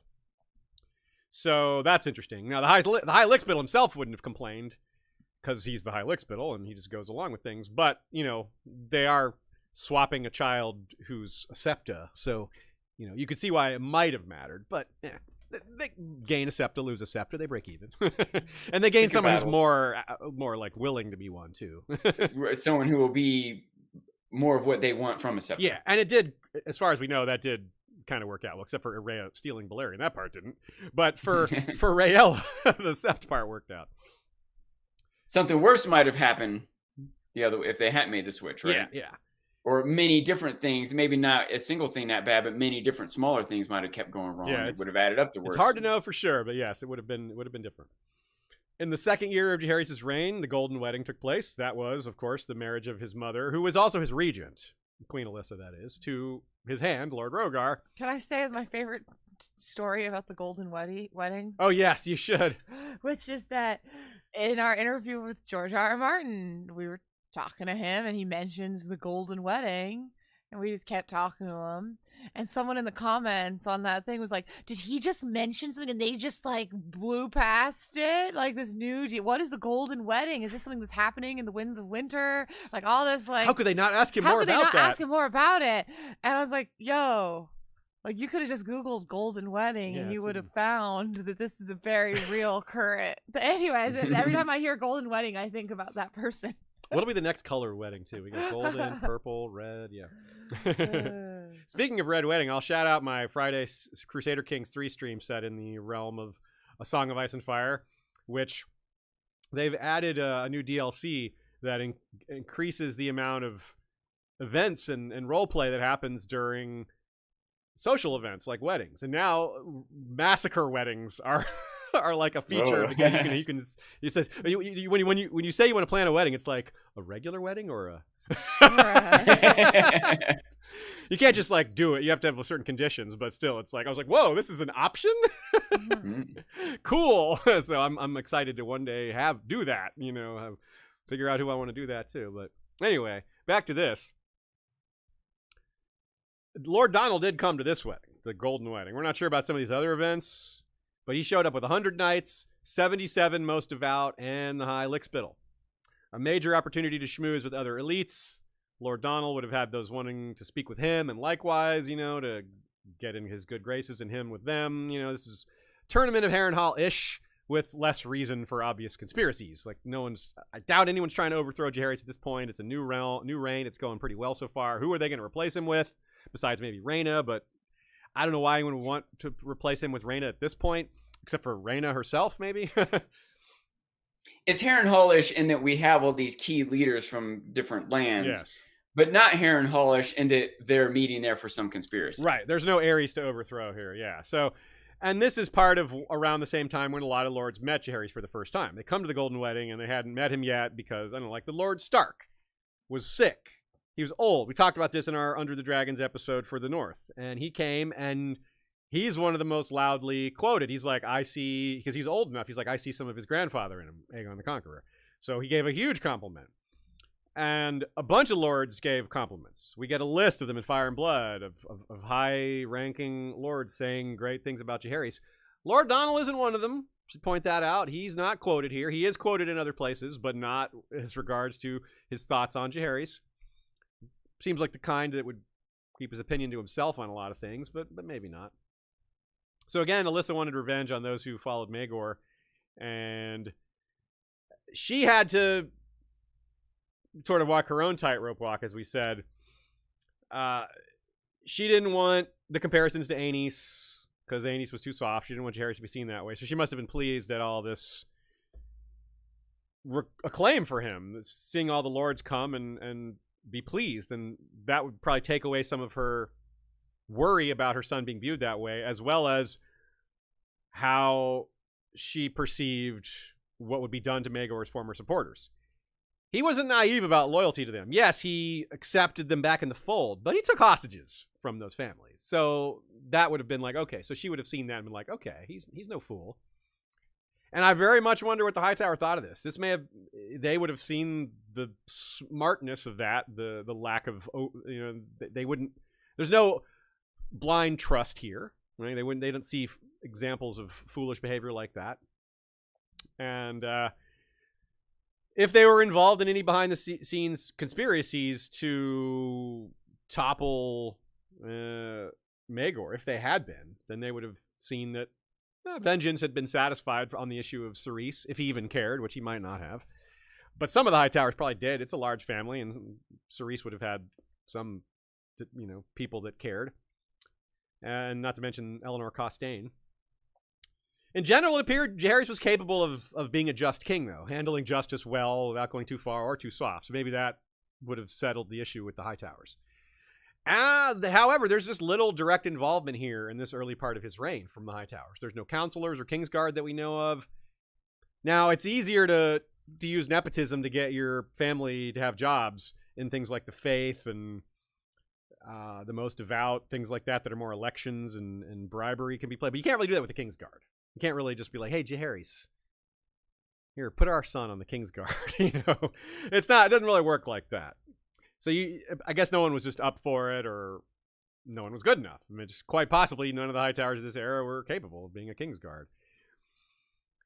So they were kind of out of royal business. At least they kept it at a distance for a little while here. Now, of course, later they're going to get back into it big time with Otto, but we're a ways from Otto Hightower still. And it seems that the feeling might have been mutual, though. This quote here is what we hear when Jaehaerys predictably considered the rich Hightowers for the position of Master of Coin. He looked longer at certain cousins and uncles of Donald Hightower, for the wealth of Old Town derived from trade rather than the ground.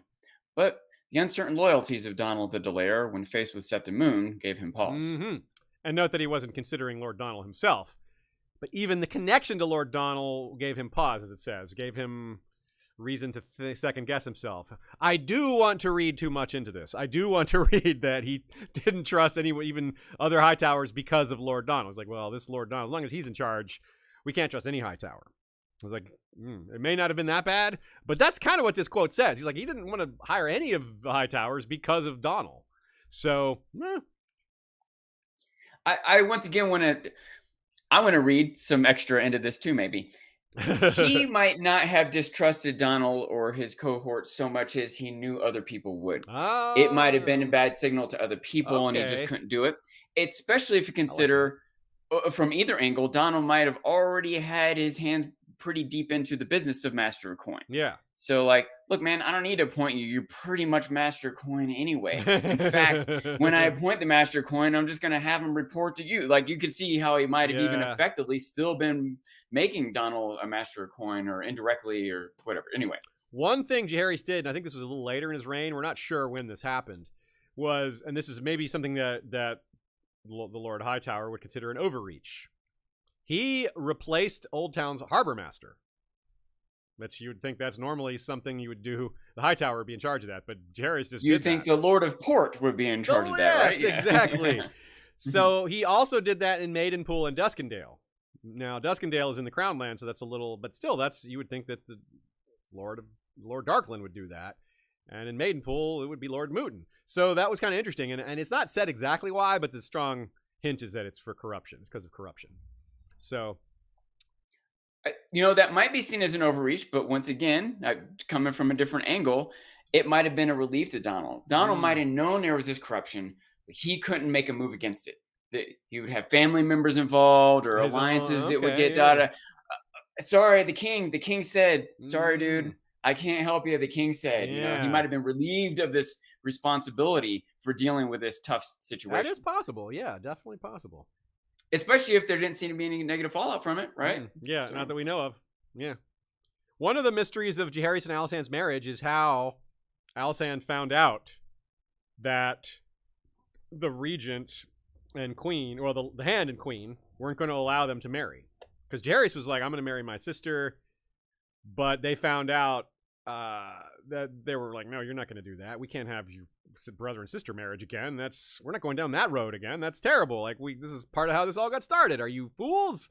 So throw the Hightowers in the ring as possible informants. Alysanne found out that they were going to break them up, and that Jaehaerys acted, and they ran away together and basically eloped. And Jaehaerys, because he's charismatic and a smart kid, got his Kingsguard on his side, and the Kingsguard were like, no, yeah, you're the hand, you're the regent. Doesn't matter. We follow the king.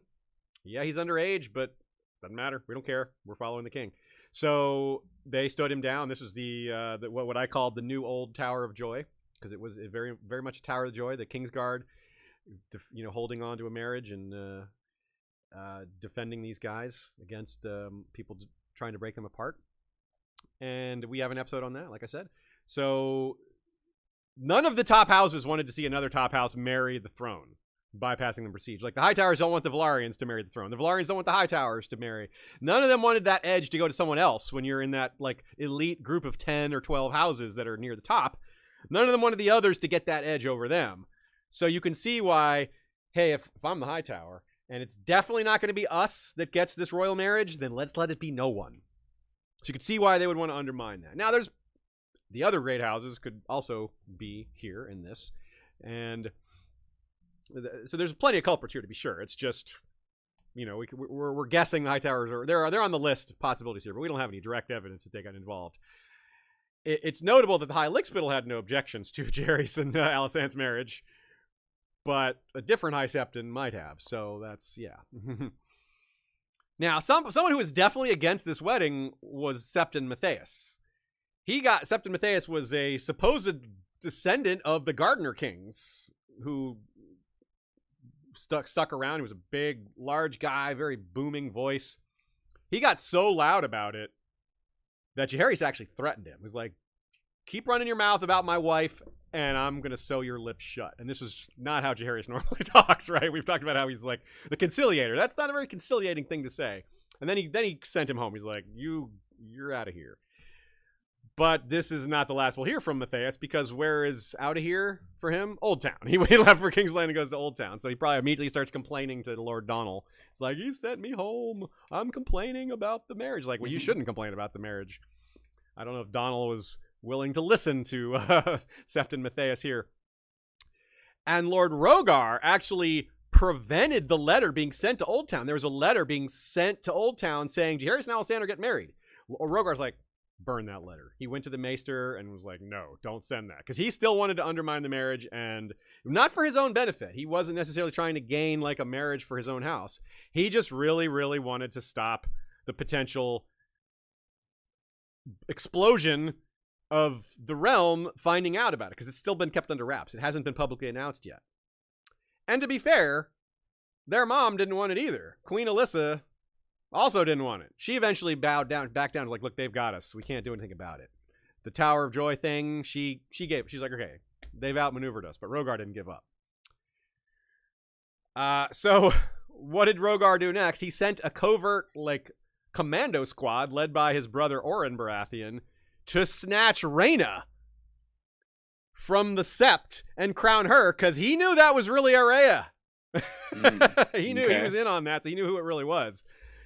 And but it didn't work, because what happened was Oren shows up and he's like, I got a letter here. I need Rhaella. The king, the king demands it. The hand demands it. And they're like, and the steward is the chief septa, who's an older lady, is like, where are your papers? Show me your authorization. Papers. Give me show me the seal on. She's like, I don't know about this, and this other steward who's there backs her up on this play and is like, yeah, I don't know about this. And this guy used to be a captain in the Warriors' Son, so he's no slouch, right? So he goes and runs. She goes to talk to the High Lickspittle to get permission, or like to talk to someone with more authority. But the High Lickspittle is asleep, and it's this steward guy, this former captain of the Warriors' Sons, Casper Straw is his name, responds instead. And so had the High Lickspittle been awakened, he probably would have been like, yeah, go along with it. I'm not going to stand in their way. Send the kid off. Instead, Lord Donald is informed, and this captain guy takes Sir Oren captive. And here's the quote to give us the rest of the story. The father of the faithful, a man as gentle as he was weak of will, heard Oren Baratheon's confession and forgave him. This did not prevent Lord Hightower, once informed, from throwing the captive Baratheons into a dungeon and dispatching a full account of the affair to both the Red Keep and Dragonstone. Donald Hightower, who had rightly been named Donald the Delayer for his reluctance to take the field against Septa Moon and his followers, seemed to have no fear in offending Storm's End by imprisoning Lord Rogar's own brother. Let him come and try to prize him free, he said, when his maester worried about how the former hand might react. His own wife took his hand and cut his balls off, and soon enough, the king will have his head. Yeah, so that refers to how Alyssa stood down Lord Rogar when Rogar tried to overrule the whole council, and Alyssa was like, you've gone too far, you're no longer hand. As regent, she has that power. And Rogar was so offended that a woman took his title away that he just kind of was like, I'm not listening to you, even though that's his wife, by the way. But the council was like, we're with the regent. We're gonna listen here. to her, yeah. yeah. Including Lord Corbray, who drew the Valyrian steel blade Heart's Home and laid it on the table with its point facing at Lord Rogar, which is, he took the hint there and just like had nothing to say, and like his face got all purple and he left. And he still didn't stop, right? He still did this other stuff. And that's why Donald says, soon enough the king will have his head. Because this is treason, right? This thing that he did here. Events would seem to prove Lord Donald right, mostly. He misjudged Jaehaerys, who, again, conciliated. He forgave Lord Rogar and continued to work with him. He just punished him, and Oren was exiled for, doing the commando squad thing. So Donald suffered no reprisals from House Baratheon, though. So he was like, yeah, he's not going to do anything. What is he going to do to me? So he was right about that. So if those two had worked together in helping Jaehaerys make his announcement and move forward against Maegor, there's no love lost here. There's like, Donald Hightower didn't have any loyalty to Rogar. They were just allies of circumstance, I guess. So this tells us, though, this pushes back a little bit against the notion that Lord Donald was overly cautious. Yeah, cautious perhaps, but he knew what he could get away with. He wasn't a coward. He just didn't want to take big risks, I guess. He knew, he just had his way of playing the game, and it involved lower risk profiles, but not necessarily none, I'm going to say, like I was, arguing earlier, that he delayed when it was appropriate to delay. And it happened to be a scenario where it was appropriate to delay for quite a while. And so he, quote unquote, gained this reputation. But in this moment where it wasn't appropriate to delay, he acted right away. Yeah, right. He acted quickly. You're right. Like, he totally acted quickly on this one. He decisively imprisoned those dudes, made this announcement, sent a report directly to King's Landing and Dragonstone right away. So yeah, that's a very strong point. In 54 AC, so jumping ahead a couple years, the High Lickspittle died, and Jaehaerys and Alysanne became concerned that whoever the new High Septon was would not be so agreeable to their marriage and would speak out against them. So, and they were worried about specifically Septon Matthias winning. Septon Matthias was a high-ranking member, the most devout, and even though they'd sent him home and expressed their displeasure of him, he was still very popular and high-ranking among the most devout, and he might win the election for High Septon, and they did not want that to happen. This is around the time the doctrine of exceptionalism was developed and spread around. So what did they do? They got on their dragons, Jaehaerys and Alysanne both, flew to Old Town to cut a deal with Lord Donald Hightower, which did not please the small council. They did not like the idea of them alone in Old Town. Quote, When the king insisted that he would have the protection of the Hightower, uneasy glances were exchanged. Lord Donald is a schemer and a sulker, said Manfred Redwine. I do not trust him, nor should you.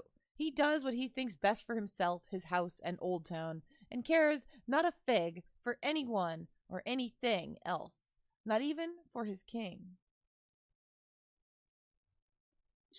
And I must convince him that what is best for his king is what is best for himself, his house, and Old Town, said Jaehaerys. I believe I can do that. So he ended the discussion and gave orders for their dragons to be brought forth. Even for a dragon, the flight to King's Landing is a long one. Yeah, so to Old Town, so we don't need to talk about that, but I wanted to make note of that last line about, it's just a useful logistical data point to show, like, yeah, Jaehaerys stopped twice on the way to Old Town. He didn't have to necessarily, but he did. At least probably have to stop once, I guess. I don't know. Anyway. So Jaehaerys was right, apparently. A deal was completed. Quote. The Hightowers of Old Town were an ancient family, powerful, wealthy, proud, and large. It had long been their custom for younger sons, brothers, cousins, and bastards of the house to join the faith, where many had risen high over the centuries. Lord Donald Hightower had a younger brother, 2 nephews, and 6 covens. Covens. He's 6 covens. Well, he was a witch guy. Lord Donald Hightower had a younger brother, 2 nephews, and 6 cousins serving the 7 in 54 AC. The brother, 1 nephew, and 2 cousins wore cloth of silver of the most devout. It was Lord Donald's desire that one of them become High Septon. Aha, so we know what he wants. So we very clearly get what he wanted here out of the exchange. The deal was thus. Alfin, a guy that we haven't mentioned yet, just a member of the most devout, would be the next High Septon, because he was a proponent of the doctrine of exceptionalism. That was already known. In return, the next High Septon after Alfin, and Alfin was old, so everybody knew he probably wouldn't be, and he was also and not in great health either. So after Alfin dies, the next High Septon would be Lord Donald's brother. But the Hightowers, all of them, would have to support the doctrine of exceptionalism as well. That was part of the deal. They have to back that. And indeed, not only did they back it, it became an official written tenet of the Faith of the Seven. Like, it's in the rules. It's in the Geneva Convention. Look it up. Yeah. So Lord Donald then, they accepted the deal and they celebrated it with a feast. He had a feast where all the Hightowers were there, this huge family, and Lord Donald gives a speech about how great Jaehaerys is, how wise and wonderful, and how much he's looking forward to his reign, and how all the Hightowers should feel the same way. So it was very much a marriage ceremony of sorts without an actual marriage, and of course, there's some appropriate cynicism is warranted here, because Donald is obviously just being political here. He's surely willing to turn on a dime if the circumstances warranted, but the circumstances don't look like they're going to. That's what Jaehaerys said. Jaehaerys says, I'll make him see that this is his best move. And he was right. At least it seemed that way. Now, but it's super interesting here. Just look how easily this was pulled off. That Lord Donald could just promise Jaehaerys who the next High Septon would be, and vice versa, kind of just gives us perhaps our starkest proof that the Hightower pulls the strings here. It wasn't a question of, can you rig the voting? But a statement, I need you to rig the voting, right? and it was okay. Yes, we'll give you that in exchange for the back and forth. And these things were just items in a negotiation, line items to be added or subtracted. There wasn't any seeming worry about, well, maybe we can't pull this off. No, of course it'll work. Septon Barth is our source for all this. And he just, in his writings, he just rues this corruption. He's like, it stinks that the most devout are so easily swayed. But he also is frustrated that what choice do they have? The gods are silent on the matter. He's like, why don't the gods weigh in and do something about this? So he's a believer, and so some of his frustration is aimed at heaven. And I wonder as well how much this negotiation between the Hightower and the king set up future relationships. I mean, this kept them on a lockstep, at least in a few matters, for quite a while, and it enabled the two to get to know each other. Jaehaerys and Lord Donald took each other's measure even more so. But also, it didn't imply trust. Just because this arrangement happened, Lord Donald was passed over for consideration as hand to the king. He still wasn't fully trusted. Never would be. And why would he be? He's still the same guy, just because Jaehaerys convinced him that in this matter, the Hightowers' interests aligned with the thrones. That doesn't mean that it will in other matters. This isn't some, everything's good for forever now that we've agreed on this one thing. Around this, a couple random notes here that I found entertaining before we move on to some of the meatier parts here. Alysanne spent 3 days straight reading at the Citadel during the time of these negotiations, and tried to get the Archmaesters to admit women, but they just sort of like, sure, we'll consider that. We'll take that under advisement. They didn't take that under advisement. While Rhaena was hunting Araya and Balerion, she came to Old Town on Dreamfire and asked around, but of course they hadn't come there. But still, that's another dragon that's been to Old Town. I like keeping track of that. Also, our earlier question about whether Balerion could have landed on the Hightower, and I'm thinking no. Vermithor didn't. I remember Silverwing did, but Vermithor landed in the big plaza outside the Starry Sept, if I remember correctly. But definitively not on the Hightower. So again, might be too big. I mean, might be too small for Vermithor. And if it's too small for Vermithor, definitely too small for Balerion. But not for Quicksilver. So at near the same time that this was happening, that she was looking for Balerion, and in fact it was helpful to Alyssa Farman that so many people were distracted looking for Araya and Balerion, the Sun Chaser docked at Old Town. Of course, she was not known as Alyssa Farman here. She was Alice Westhill, using that alias, and she began recruiting sailors. Now, much of her story involves knowledge, the challenging of existing knowledge, and the rejection of superstitious beliefs about the world being flat, or that there's just like a giant waterfall at the end of the world that you just fall, or whatever the people believed, that there's just boiling seas out there, just bizarre, unfounded, unproven things with no evidence to back them up. So I really wonder about how much, let's say, the Citadel wanted her to succeed, to expand the knowledge of the world. Because a lot of the Citadel are like, we'd love a little more evidence to throw in the face of these idiots who think the world is flat. Because it's just like the real world, you know? This is a thing in Westeros, too, of people being like, yeah, I mean, like sailors of this era know, like they can see the horizon curving there. They don't think the world is flat. At least experienced ones don't. But plenty of other people who know nothing about sailing are like, yeah, of course the world's flat.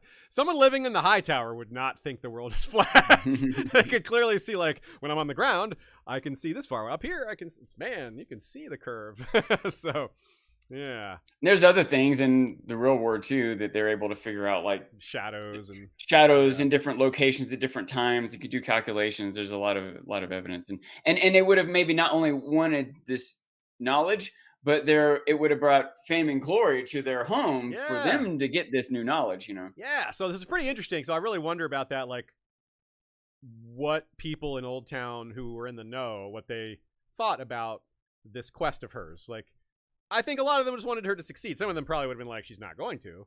But they would have still wanted her to, or hoped for new discoveries or anything. Just probably was pretty exciting. Now, this is a whole untapped resource rabbit hole thing, which is that the Hightowers are a mariner family. They've got a lot of seafarers in their history, but we just have very little information on what that has entailed, except for in this case, where there's a very strong and long story that we covered in our episode on the Sun Chaser. Because she was also not only did she have this grand vision, she was really good at explaining it and winning people over with the force of her charisma and just speaking ability. She won people over through her expression of this grand vision. And two such people were Eustace and Norman Hightower, grandsons of Lord Donnell. These two were, quote, noted mariners, which is part of this rabbit hole, the allure of this idea. Like, well, where did they go? Where else have they been? There's never been a Sea Snake or an Oaken Fist or Alyssa Farman type Hightower. None that famous. But there have been, apparently, plenty of great Hightower sailors. And they were certainly well equipped, right? They had their ships were nice. Their crews were well paid, probably. At least they could have been. You know, they should have been. And some few may have dared all the more boldly because they have like this rich guy confidence that you can have from everything kind of working out for you your whole life. You kind of expect everything else to work out for you. Bolstered even further by maybe being believers, worshipers of the faith, and believing that heaven will protect them in their quest to, I don't know, spread the faith to new lands. Maybe if they feel like that's what they're doing. I don't know what their motivation necessarily is, but that could have been one of the possibilities. And recall, too, what we said about the safety of the seas. The thing historically. So this would have been going even farther. Let's have a quote about this business here. Slowly, she began to gather willing hands. Inevitably, word of her efforts came to the attention of the Lord of the Hightower. Lord Donnell's grandsons, Eustace and Norman, both noted mariners in their own right, were sent to question her and clap her in fetters if they felt it prudent. Instead, both men signed on with her, pledging their own ships and crews to her mission. After that, sailors clambered over one another in their haste to join her crew. If the Hightowers were going, there were fortunes to be had. The Sun Chaser departed Old Town on the 23rd day of the third moon of 56 AC, making her way down Whispering Sound for the open seas in company with Sir Norman Hightower's Autumn Moon and Sir Eustace Hightower's Lady Meredith. I wonder if Lady Meredith was the bride of one of the other Hightower family, like a member of another house that married into the Hightower family, Yeah, or maybe an actual Hightower mother. Yeah, I was assuming it was a mother. Yeah, like maybe Eustace's mother, because Eustace, is a grandson of Lord Donnell. Not that we know who Lord Donnell's wife was either, but yeah, I mean certainly they were rich enough that he could have had a bride and named it after his wife. But I'm gonna guess it was a mother, not a wife. Yeah, I agree. The lady, and I don't know. Yeah. Lord Donnell the Delayer received word from King's Landing to arrest Lady Alice because Jaehaerys figured out that it was her, apparently, and the reason they wanted to get her was she had stolen 3 dragon eggs. So, that's a pretty big deal, right? But either she had already left or Donnell simply delayed and allowed her to leave and then pretended to chase after her because he supposedly sent out 12 of his fastest ships to catch her, but he probably didn't expect them to succeed, and indeed, the Sun Chaser was wicked fast. So yeah, they weren't going to catch her, and they weren't going to catch the Eustace and Norman either, and they had a head start. I mean, and they what direction did they they don't know where. How are you going to? It's the open sea. You're not going to catch them. So 3 years later, Eustace returned. It was the year 59 AC. Norman did not. That the details of that are included in our discussion of the episode. I certainly wonder what Lord Donnell thought of the 3 small islands they had found, though it's dubious he saw them with much value. There were some interesting fruits there and maybe some unknown animals, but nothing super valuable. But still, it's a good example of him having control over information, of the Hightower controlling what goes in the history books and what isn't. The maps we see these days don't usually bother to include those 3 little islands. It's just you'd have to make the map so much larger just to include 3 tiny islands way out in the middle of nowhere. But he may have kept this knowledge. He may have just been I don't want anyone else to know where this is. Let's just keep it for ourselves. Don't put it in the history books. Don't talk about it. Now, you can't entirely conceal it because a bunch of sailors went there. They're going to talk about it. There's no way to keep all this information down. But it's still for him to decide what's in the official record and what isn't, to a certain degree. Now, this is also the 10th year of Jaehaerys' reign. There's 10th anniversary festivities. No word if Donnell actually attended or not. Not at all. Later in the year, though, came the Shivers. Same year, the Shivers hit Westeros. It was really bad. One of the few good things about the Shivers is that because it was spread by rats, there was a proliferation of cats around Westeros. Kittens became very valuable. People wanted to buy cats. People wanted to spend. The price went way up. Doesn't really affect you when you're super rich. So I'm guessing the Hightower was full of cats, like the Red Keep is now.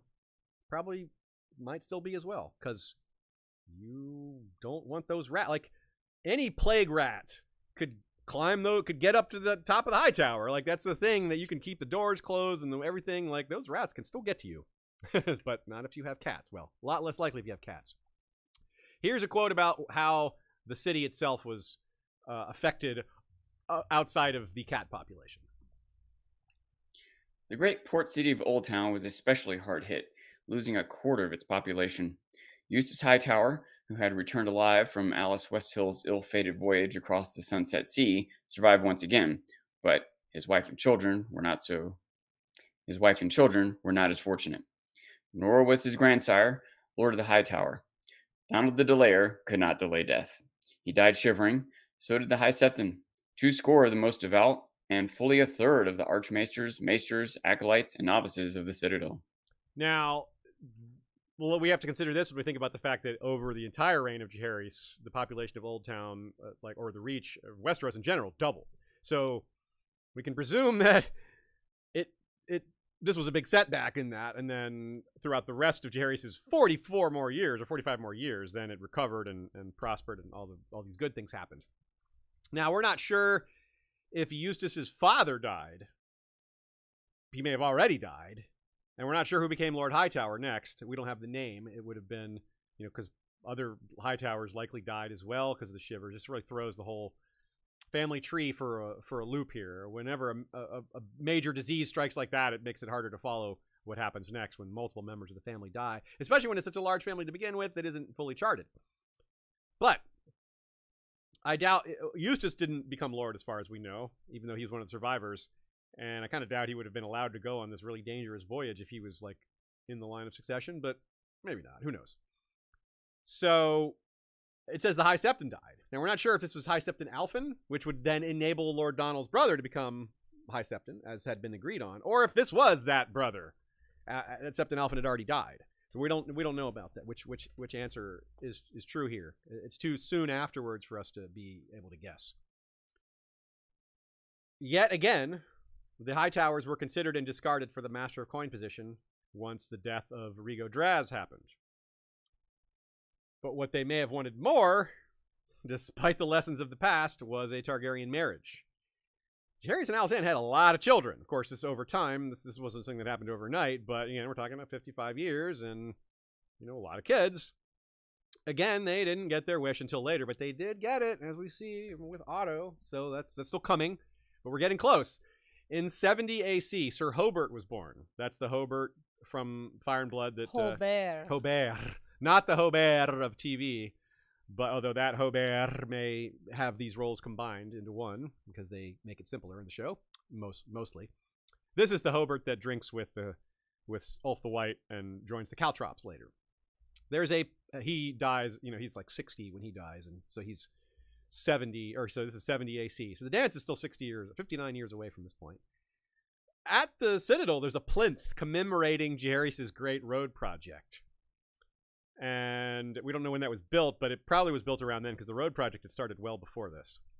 In 73 AC, Jaehaerys and Alysanne's daughter, Maegor, became the next Targaryen to join the faith as she goes there to become a septa. 5 years later, her brother Vaegon did too, to be an archmaester. Now, somewhere around this time, Otto was born. It's 70 to 76-ish. We don't know his exact age, but it's before 76 AC. So before Vaegon comes to the Citadel to be an archmaester, Otto is born. We don't actually know we don't actually know Otto's brother's name. In the show, he's Hobert, right? But we don't know his brother. So that's a perfectly cromulent choice for them to make him a Hobert, because there's plenty of Hoberts out there in this family. But yeah, we don't actually know the book version's name. And we also don't know their Lord Father's name. But we do know, important reminder, Otto is not the firstborn. Otto is second to his brother, who became Lord. And this phase, of course, it's their father that would have been in charge. And Viserys himself, the eventual king, was born in 77, by the way. So that's another thing that maybe people forget, is that Otto is at least a year or two, maybe 5, 6, 7 years older than Viserys. Otto was, quote, famed for his learning, according to Maester Pylos. Maester Pylos tells this to Davos when Davos is like, oh, I'm not good enough to be hand. I don't even know how to read. I don't even know how to do this and that. And Maester Pylos gives him the lesson about lots of hands did this and that but sucked at being hands. And meanwhile, we have this guy and this guy who were nobodies that were great, like Septon Barth, So Davos, don't be down on yourself. You might be great. Actually, I don't know about might be. Davos, you're great. So, given this, it's a pretty safe assumption he took advantage of his house's proximity to the Citadel, right? He's described, Otto is, as methodical. He's may have had the makings of an archmaester, if not for his great ambition. He was also a knight, though we don't know anything about his martial skills. It's probably one of those, barely earned things or something he doesn't really, I gotta be a knight. But really, I'm more interested in books and stuff like that. So, Otto on TV is pretty subtle in a lot of ways. Sometimes he's got his, like the way we've described Donald. He's got different modes. He can be blunt and aggressive and authoritarian, but he can also be really subtle, especially when talking to Viserys. The book version of him isn't quite like that. The book version of him is more straightforward, a little blunt. He's described as blunt and domineering. That doesn't mean he wasn't clever or cunning. It just means that it's just one of his modes. And I think my read on him is he's one of those guys that thinks he's cleverer than he actually is. Like, he is clever, but he thinks he's even cleverer. He's got a really high confidence in himself. I feel like a lot of what you're saying is similar to Tywin. Like, Tywin is blunt and domineering, but also clever, but maybe not as clever as he thinks he is. And maybe that's why the show wanted to make Otto a little different, because it's like, this guy is a little too much like Tywin. We want some variety, which I can understand that. And it's not like they changed a ton. Right, yeah, it's not a fundamental change to plot points. Yeah. But I think it also does add more, how do I say this, nuance to the scenario, you know? I think so too. Yeah, it opens up more possibilities, more. We can use our imagination a little more as to what he might have been doing and what he might have been thinking and how soon his ambition began. So he comes off as someone who knows he's richer and higher status than you, but also thinks he's smarter and knows more than you. So it's like, I'm just better at you at everything. A really pleasant person, in other words, yeah. Still, these qualities, especially the famed quote-unquote learning skills, are surely what got him noticed in the first place. Along with his birth, obviously gave him a huge leg up. Was he living at court ahead of his appointment? I don't think so, but maybe. But maybe his Lord Father saw his potential and foisted him on the Red Keep. Was like, hey, my son, take my son. He's great. He's great. And we have to push back a little bit against him being too domineering and blunt, because if he had been just brusque with everyone, he probably wouldn't have gotten away with so much. He probably wouldn't have risen quite so high, In other words, if he was domineering and haughty towards the king all the time, he would have been fired. Well, fired sooner than he was, because he was fired. Let's not forget. Or he might not have been hired in the first place. But, of course, Viserys didn't hire him. That was Jaehaerys. Jaehaerys may not have made the right call. We'll get back to this in a minute, because this isn't yet when he was hired. I just wanted to spend a minute on Otto, but let's come back to him after dealing with some other business of the era. I will say real quick, hindsight's 2020. Just because Otto didn't end up working out doesn't mean it wasn't correct to hire him. That's a good point. Yeah, like he may have seen more promising. He may have. Yeah, they may not have. The process may not have been flawed. And Viserys could have handled things differently. That it wouldn't have turned out bad with Otto, right? Like that's true. There's a lot of things could have gone different. You can't blame Otto for everything. Viserys takes plenty of blame. In 85 AC, Sarah Targaryen, another of the princesses from Jaehaerys and Alysanne, was sent there to join the faith. Unlike Majel, she didn't go voluntarily. She was forced there as punishment, but she ran away. She escaped. Lord Hightower, whose name we don't know, this is probably Otto's father, sent men after her, but failed. In this case, we think it wasn't like Lord Donald. He actually wanted to succeed in this case, probably, but didn't. Sarah, flees overseas and does her business and doesn't have much to do with the Hightower after that. In 86 AC, Alysanne announced that their other daughter, Visera, would marry Theomore Manderly, which may have disappointed the Hightower. Like, to them, that's one of the 5 cities of Westeros is White Harbor, but Old Town is far more prominent than White Harbor, far older, and the Hightower see themselves as a bigger deal than the Manderlys, and in a lot of ways, they're not wrong. But they may not have had an available daughter, available son for this, and Theomore was, I believe, in line to inherit. that marriage never even took place because Visera, had her drunk driving accident in King's Landing before she left for White Harbor. In 88 AC, Alicent was born, which gives us a clue as to Otto probably being born more than a couple years before AC 76, because otherwise he had Alicent at age 12, which is not impossible, but it's unlikely, So he's probably more born around 70. He's probably around 20 when Alicent was born. Safer guess than him being 12. Anyway, in 89, Lord Hightower staged a tourney for the king because the king was traveling there. He was kind of doing his own sort of, what do you call it, royal progress, but by himself on Balerion. He was kind of sad. He and Alicent had been fighting. They had their quarrel. I forget if it was the first or second quarrel. I think it was the first. And 89 AC happened to coincide with basically the 40th year anniversary of his reign. So they had a tournament and celebrated him, and Ryan Redwine won the tournament. And just to give you an example of how many things we're not able to touch on in this episode that I want to touch on, like the relationship between the Arbor to Old Town is like a completely untouched thing. Like they're both really powerful. They're right next to each other. They're both really rich and have the means to just relax and do nothing all day if they wanted to. Like the one's in charge of all the wine, one's in charge of everything else. and yeah, like, but they're not like the Old Town doesn't rule over the Arbor. I mean, they have in this long past, but not recently. So it's got to be a lot of back and forth between those two, and I don't just mean trade and marriages, but yeah. In 96, Grayscale came to Old Town, and Majel was among those who died. And she died because she was working with the poor, working with the sick, doing great, tragic work. So you can see we're moving through time a lot faster here. This is just kind of the way the narrative worked for us. There's a lot of unexplored stuff in the second half of Jaehaerys' reign. The focus in our sources is on the early part of it.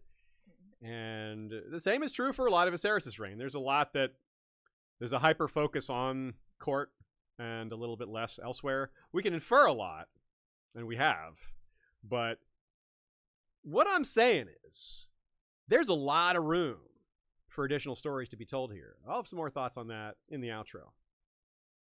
Prince Balon died in the year 101, and that's when Otto became Hand. Jaehaerys had shown better judgment with counselors in early life. And again, Sean made a good point about maybe this isn't bad judgment, but he had made other bad choices, like Ryan Redwine as Hand. Ryan Redwine was a quote-unquote disaster as a Hand. He's an amazing Kingsguard knight, amazing warrior, but a terrible Hand. I don't know. We don't know whether that was good process or not. That was like, oh, no one could have seen that coming. I kind of feel like that one was kind of an obvious mistake, but I don't know for sure. While I think it's possible Balon was murdered, I doubt it. And I doubt that if he was, it was the Hightowers, even though Otto became Hand. Because how could they have known who would be chosen as Hand? Unless there's some detail, some data we don't know about, like Otto has just become really prominent and just showed a lot of promise for that regard. Like he's a candidate for being Hand. And then there's just pretty much no way they could have known out of all the like literally dozens of candidates, maybe more than that Jaehaerys could have named as Hand. How could they have known it would be Otto? Especially because Jaehaerys had shown that he wanted his Hand to be from his house. See, his first Hand, well, when his son Aemon was old enough to be Hand, he was Hand. And when Aemon died, Balon became Hand. So, like, how would they have known he would even choose a non-Targaryen? So, yeah. Anyway, it's important to note that the Great Council of 101 came before Otto was named Hand. So there was no Hand of the King during the Great Council of 101. That's an important little detail that I think a lot of people overlook. The Hightowers, of course, voted for Viserys. And, well, let's have a quote about what came next. As his new Hand, he called upon Ser Otto Hightower, younger brother to Lord Hightower of Old Town. Ser Otto brought his wife and children to court with him and served King Jaehaerys faithfully for the years remaining to him. As the old king's strength and wits began to fail, he was oft confined to his bed. Ser Otto's precocious 15-year-old daughter, Alicent, became his constant companion, fetching his grace his meals, reading to him, helping him to bathe and dress himself. The old king sometimes mistook her for one of his daughters, calling her by their names. Near the end, he grew certain she was his daughter Sarah, returned to him from beyond the narrow sea. In the year 103 AC, King Jaehaerys I Targaryen died in his bed as Lady Alicent was reading to him from Septon Barth's Unnatural History. Some people have glorious deaths in battle. Tyrion has his lusty version that he wants to have be his. But reading a sweet book, it's not the worst death ever. Kind of like it, actually, minus the dementia part. He was only 69 years old, by the way. I mean, that's not particularly old. This is another rabbit hole, but I'm not suggesting he was murdered, although that's possible. Just another example of a Targaryen just not making it into old age very well. Like their mental decline they do pretty well young if they don't have the instability from birth, but mental decline seems common amongst Targaryens. Now, Alicent didn't seem to have the same decline, but she did die before him. So she broke her hip when she was in her 60s, and yeah, so she didn't live super long either, although she did seem to avoid the mental decline. Still, maybe she had some that wasn't well documented. It's part of maybe why they ceased to get along as well, but there's lots of reasons why they didn't get along that we don't have to chalk up to mental health issues. We know that Otto effectively ruled, along with Alicent, when Viserys was ill near the end of his life. That's well documented in Fire and Blood, and we all saw it on TV. Well, assuming you watched that, but it was well documented on TV, and that was pretty similar in both book and show. It was extended a bit in the show, but either way, it tells the story pretty well. But that's a quarter century from where we are now. We're still at the beginning here. Jaehaerys is still alive where we're at. If you recall that Otto also effectively ruled the realm for those 2 years. Before Viserys was king, Otto ruled for dying Jaehaerys. So this is when he did that for Viserys. It's easy to forget that he had practice ruling for a king that was bedridden, and so he kind of had insight on what he could do, like what his limitations are and aren't. Just basically a lot of experience here. I think this is kind of under what people he could count on. He had the right contacts. He knew the channels of communication, and and had started to dig in, like started to get his hooks into this office and develop a network and have spies, people that would report to him, establish relationships for trading information for money or whatever. So yeah, the longer he's entrenched in this job, the more he's able to do with it, especially when you have a king who's dying, followed by a king who just kind of doesn't really care that much. A king who's just like, he wants to keep his work to a minimum and his partying to a maximum, which gives Otto a lot of room to just do what needs doing from his perspective, while Viserys mostly just kind of ignores it. So Jaehaerys, of course, isn't paying much attention because he's dying and his brain is not what it once was. There's a lot he could do.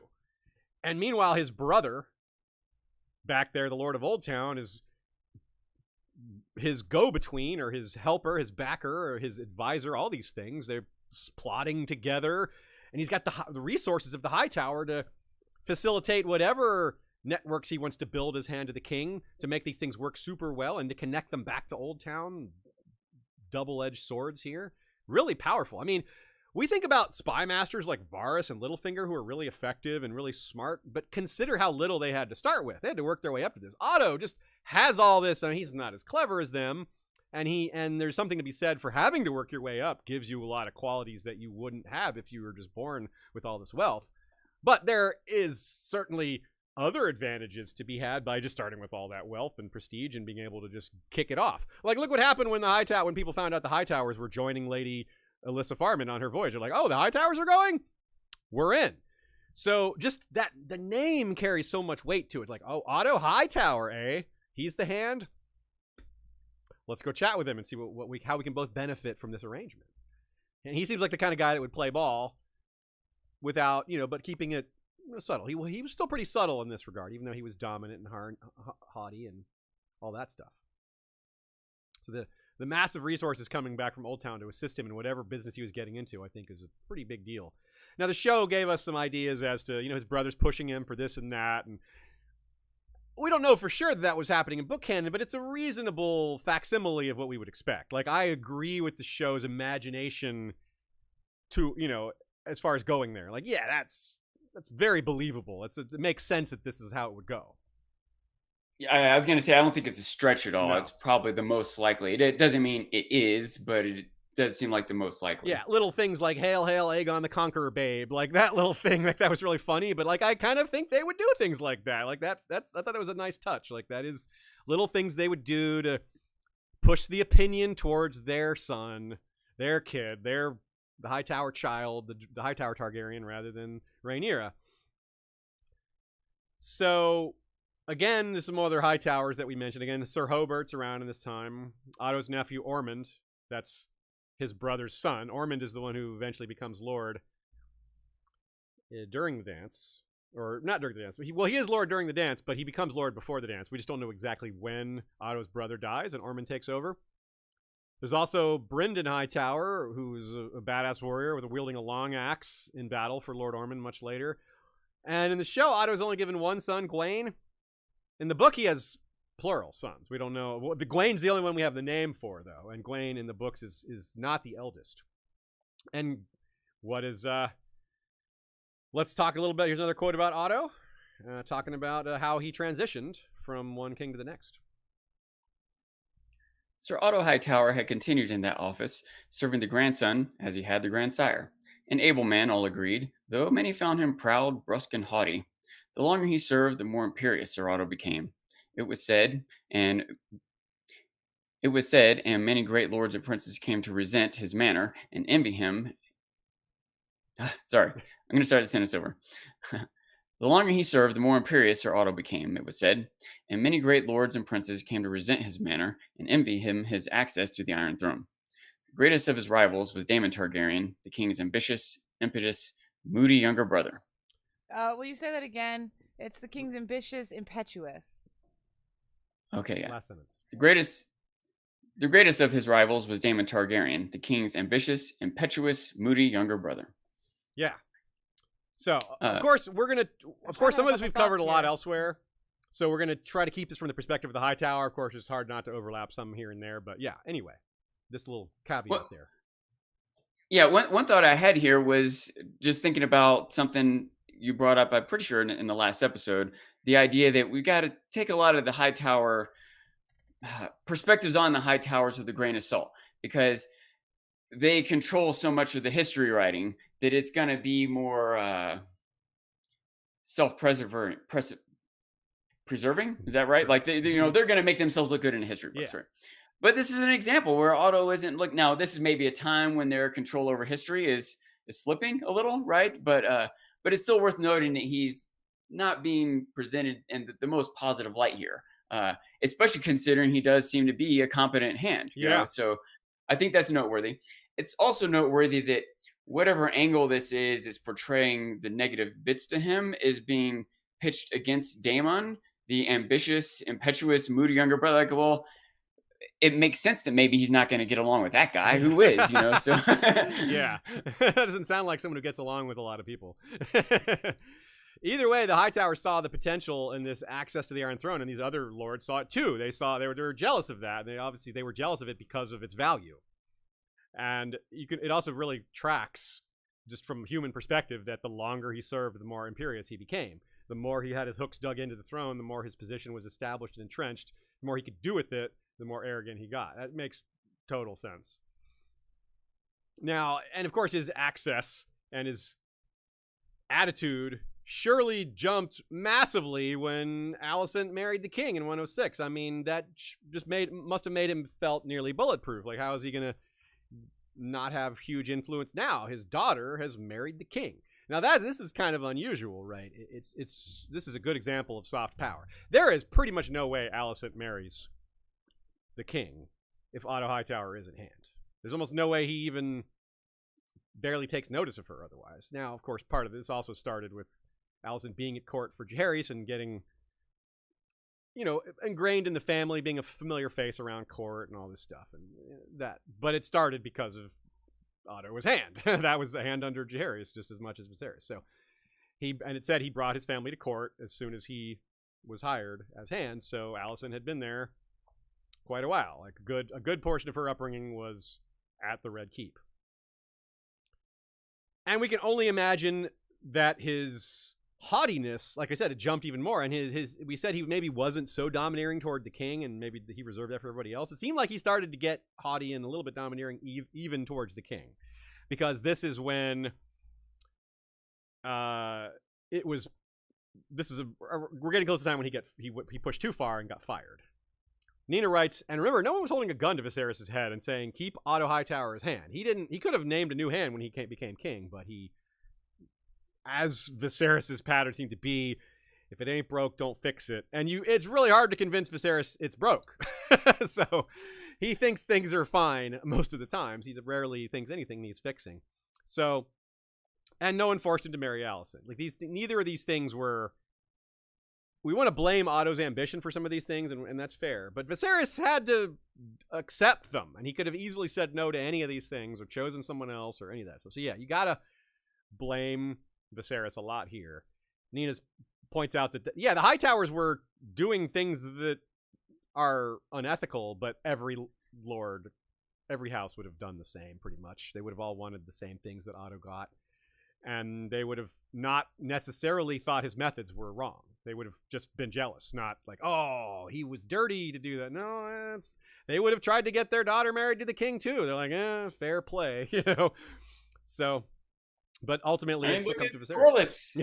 Yeah, yeah. And people were upset, like that, just like in the books. I mean, just like in the show, we saw, and the Velaryons especially were upset by Viserys' decision to marry Alicent. There was pride involved, but also, it's just. He probably shouldn't have remarried, you know. Just take a lover, sure, but a wife who just the stability, the problems, yeah. But that's Viserys for you. So back in the saddle, it's interesting to compare this situation to what they had with Maegor. Both times, they're married to the secondary branch. In Maegor's case, it became the first branch because of him. But in this case, they're the reason it became the primary branch, or tried to become. They tried to push their branch above Rhaenyra's branch. That's less Viserys' fault and more his just inaction, right? Which is partly his fault, but this is more about the conniving of the Hightowers, I think. During Viserys' reign, as we said, Otto's brother dies and Ormond becomes Lord. We don't know when, as I said before, but I'm suspecting it was sometime around 118, 120 maybe. I'm pretty much a pure guess though. Lionel Hightower, who is Ormond's son and will be the heir of the Hightower during the Dance of the Dragons, is born around 114, 115. Also, Ormond has Bethany, Martin, and Garmund. And those names may or not mean anything to you, but Bethany is very important in some drama afterwards. And Garmund gets a Targaryen marriage.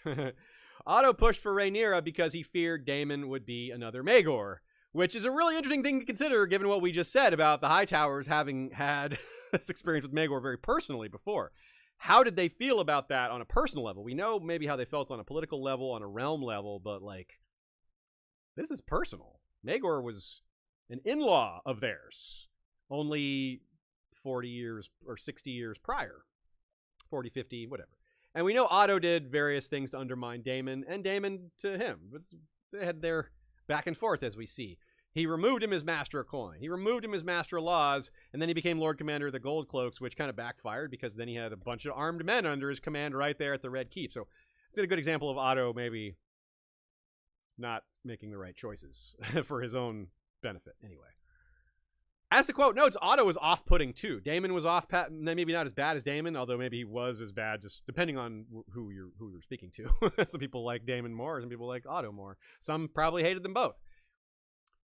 It's highly notable, though, that in terms of how likable Otto was and how the Hightower was seen in this era, that Costain, Mullendor, and Beesbury, those are all vassals of the Hightower. All of them fought for the Blacks. None of them stayed loyal to the Hightower, and they all have reasons, very good reasons. Of course, the Beesburys is kind of straightforward. We see, like, Lord Beesbury's murdered in that council scene near the end there. So that's almost straightforward. But we also have the example of the Beesburys killing Morgan Hightower, and that may have caused some issues. the Costains, well, we just talked about Eleanor Costain, so we kind of have an understanding there as to why that might have been a split. Mullendor, I'm not sure what their deal was, why they fought for the blacks. But... Yeah, I think they just molded over. That's a good point. They molded over and decided to fight for Rhaenyra. But either way, it's very notable they didn't fight for the Hightowers, especially with the Hightowers being really close by, much more able to punish them if something goes wrong, versus King's Landing being almost as far away as it is from Old Town. Now, it's not necessary. Nina says we should consider the other angle here. It's not possible to say that the Hightowers were villains to their vassals simply because their vassals fought on the opposite side of a civil war.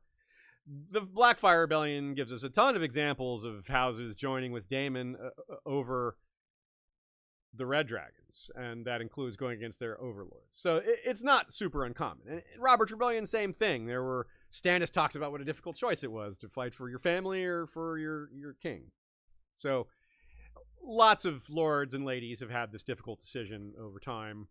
It just so happens that we have some reasons that it may have been personal between Hightower and one of their vassals or multiple vassals.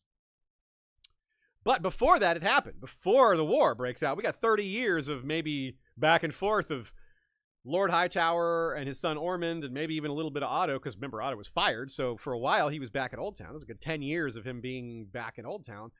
They would have maybe been trying to negotiate with their vassals, being like, keep them on their side, because they may have been they're still angling for an eventual conflict, although they're hoping it won't be a conflict. They're just hoping that they win the throne as bloodlessly as possible.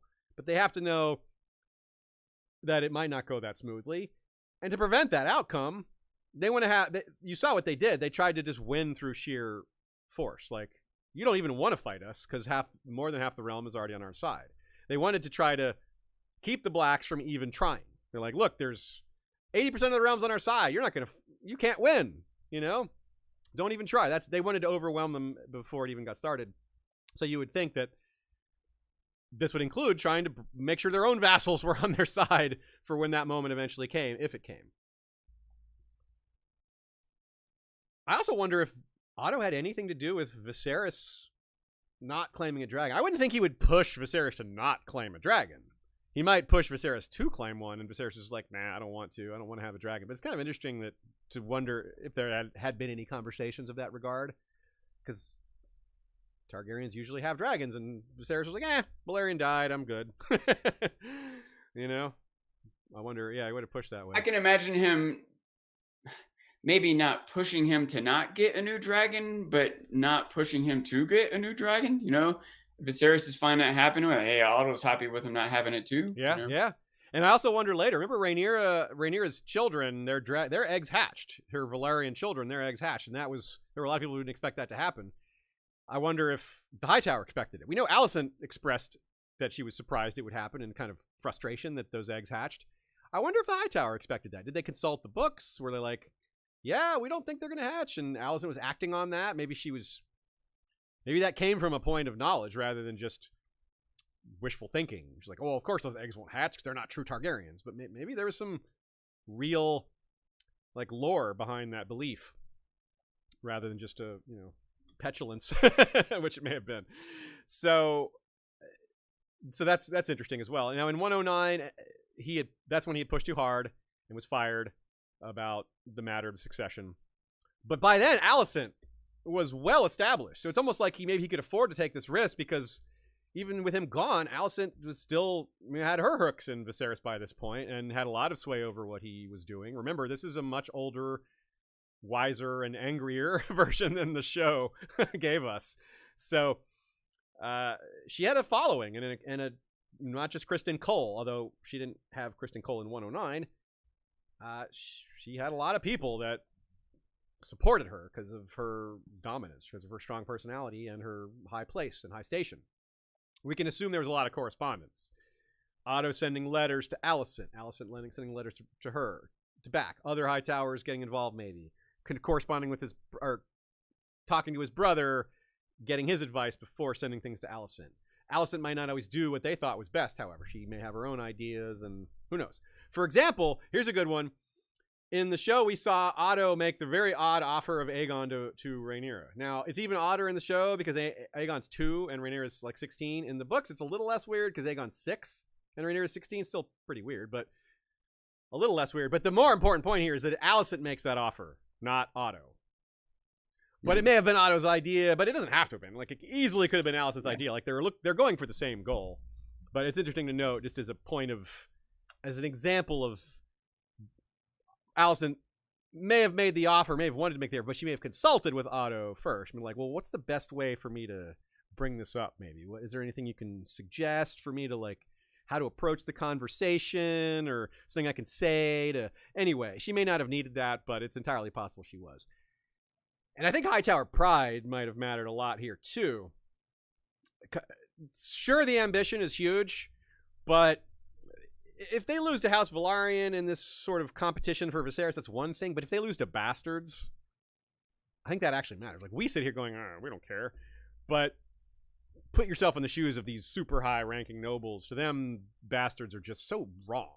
You know, they're like, oh, bastards. Oh. All they do is steal land and titles from true-born children who really deserve it. And it's wrapped up in the faith. Like, they believe these bastards are born of lust and are thus themselves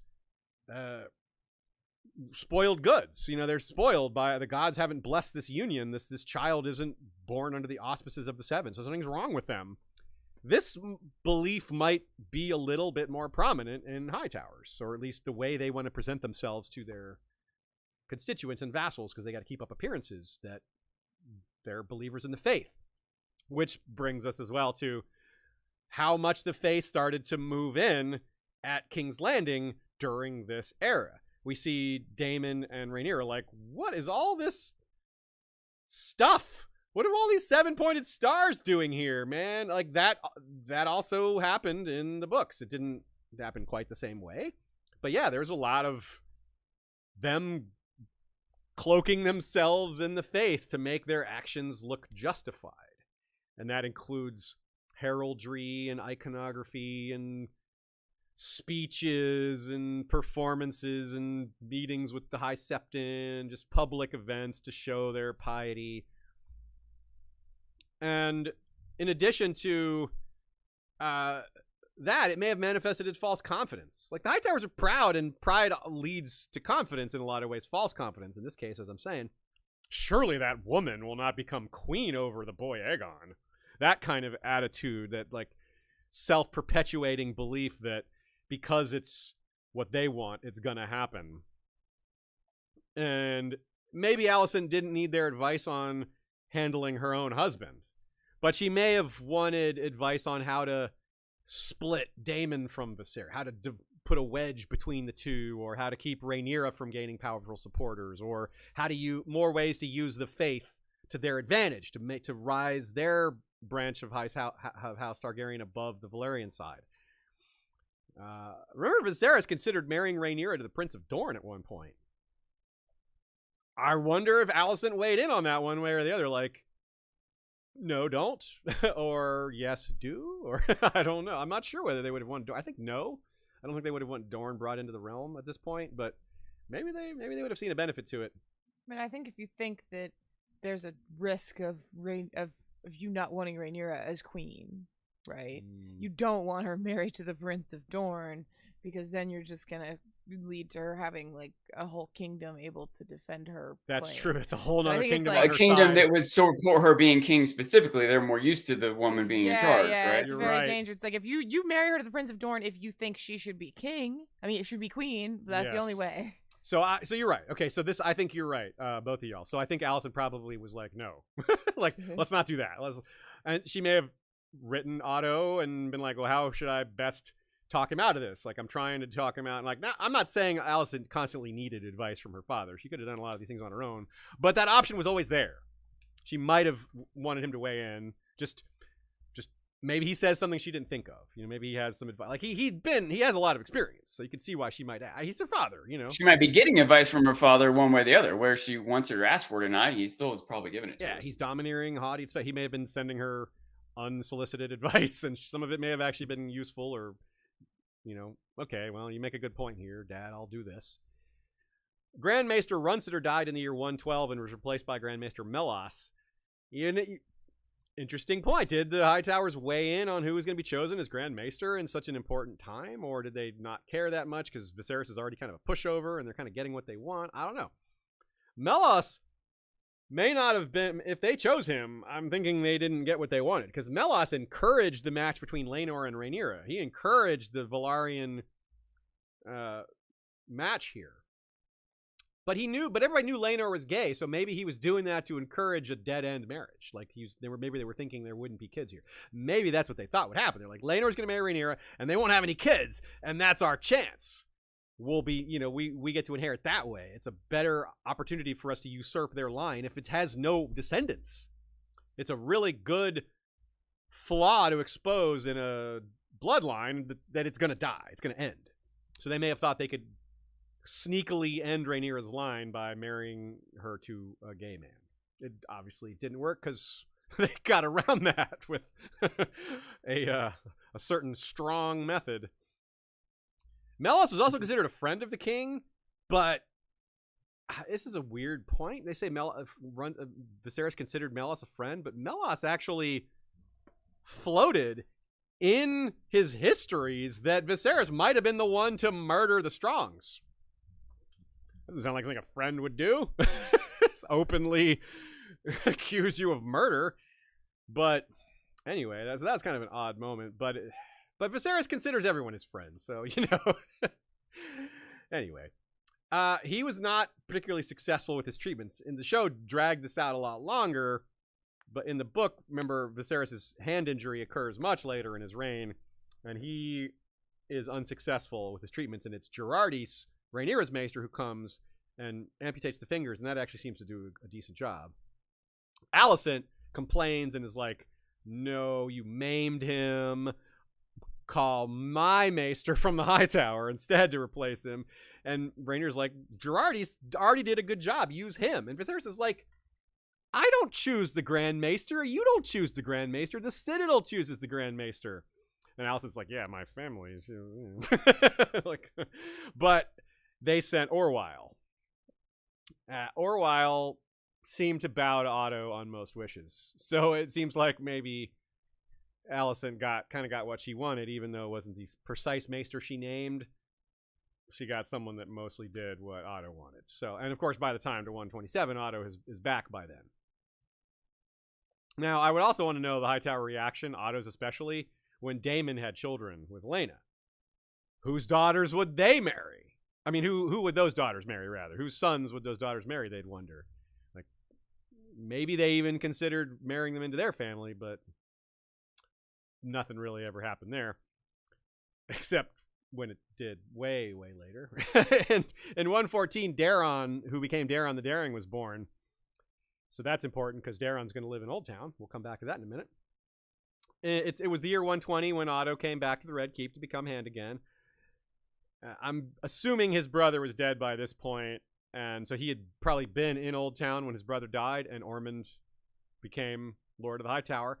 So this changes the dynamic a bit. Instead of brothers working together, Lord Hightower and his brother Otto, you've got the son and his uncle, or uncle and nephew rather. So it's just a different personalities involved here. Maybe Otto and Ormond don't work together as well as Otto and whoever his name was, Hobert in the show. So, and a lot of other things had happened in there. Like, this is the year of the Red Spring, so this is a very eventful year. Aemond claims Vagar, so the Hightowers are like, yeah, we got that. That massively increases our fortunes. Not to mention they had other dragons in general. The Blacks had bigger dragons, even with Vagar on the other side, but given time, right? Small dragons become big ones. Big dragons only get a little bit bigger, so time was going to be on their side in terms of dragon growth. Of course, there wasn't quite as much time as Otto may have hoped for, or maybe of course, Otto really hoped that there would be no war at all. But as the years ran on, not only did the number of dragons on both sides grow, so did the number of just outright children. The factions just grew and grew. And it had a second generation now. Aegon and Helena had Jaehaerys and Jaehaera, and then Maelor in 123 and 127, respectively. In 126, they inched closer to having dragons be a familiar sight in Old Town, which I think was probably a goal of theirs in the long term. Of course, it was never fully manifested. But Prince Daeron and his dragon Tessarion, the Blue Queen, went to Old Town. Not just to, like, live there, but to squire for Lord Ormond. How often is a dragon prince a squire? Well, actually, a few times. But not many times. In fact, we hear Lucerys and Jacaerys were squires, but to who? I'm not sure to who. This may have been to Daemon, which is like, okay, you're a dragon prince squiring for another dragon prince. That's more appropriate. But putting this kid below Lord Hightower is kind of an interesting little dynamic there. And he's not just a squire, though. He's his cupbearer. But that, as far as I know, is unheard of for a dragon riding prince, not a Targaryen, because that we have seen, but a dragon riding prince to be a cupbearer for a lord. And he's there for 3 years before the war breaks out. So it's 3 years of Ormond and Daeron getting to know each other, of Ormond being in the authority position over Daeron. Daeron's a good kid, but not someone who pushes back against authority. He was a dutiful squire, we're told, as someone who took orders and followed the noble hierarchy as a bit of a conservative in that regard, I suppose. But this whole thing about dragons being there and it getting more normal for dragons to be there, and this dragon that lived there, we've had dragons visit there, but this is the first dragon to live in Old Town, at least, unless maybe you go back thousands and thousands of years. There's maybe some ancient times that things were different, but obviously that's got nothing to do with now. There's that letter Otto sent his brother that we cited earlier about how he was worried that Daemon would become the next Maegor. I wonder what he and his nephew, Lord Ormond, and Alicent discussed, like, in advance. They've been angling for the throne this whole time, all the way back from when the first kids were born, for when Aegon was born. They were like, as soon as they had a male heir, they're like, he should be the next king after Viserys. They've been pushing for it for 20 plus years. What preparations did they make behind the scenes? We know of a few of them. Some of them come out in that council scene, and those mirror some of the things that happened in the book when Alicent's like, you did all this without me? Like, what the hell? There's planning happening, right? But that planning started way before that. Like, it started like years before that. Some of it, anyway. How far in advance did they decide?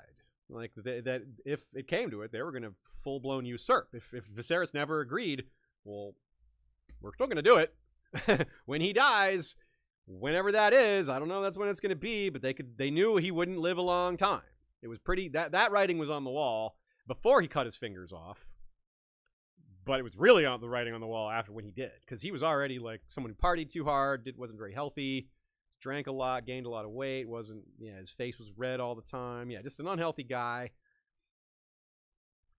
And again, Nina points out that this is still, yes, they did this. Yes, it's the same kind of maneuvering, but this isn't Hightower specific necessarily. That pretty much any house would have done this. There's a few exceptions, but that's mostly going to be about the character of the individuals that happen to be aligned at this time.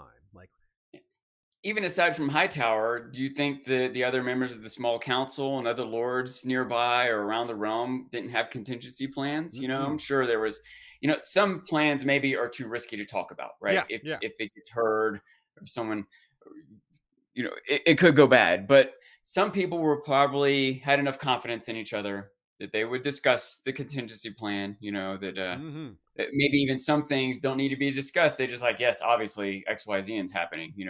Maybe the details of Z1 part 2, haven't been spoken out loud, but Z's happening. Yeah.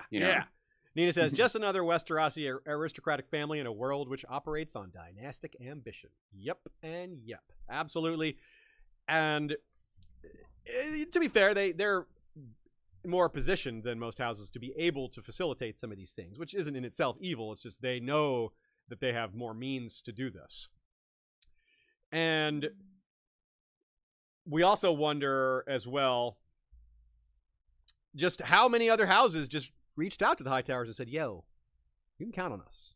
If it comes down to it, yeah, we don't want a woman on the throne. We'll support you because you're the Hightowers, and we don't like those Velaryons. We don't like the Valyrians. We want the faith. We want a man. Whatever their reasoning was, whether it's they don't like women, whether it's they don't like Valarians, whether they do like Hightowers, whether they want their Reach House and they prefer this prestige to be closer to them.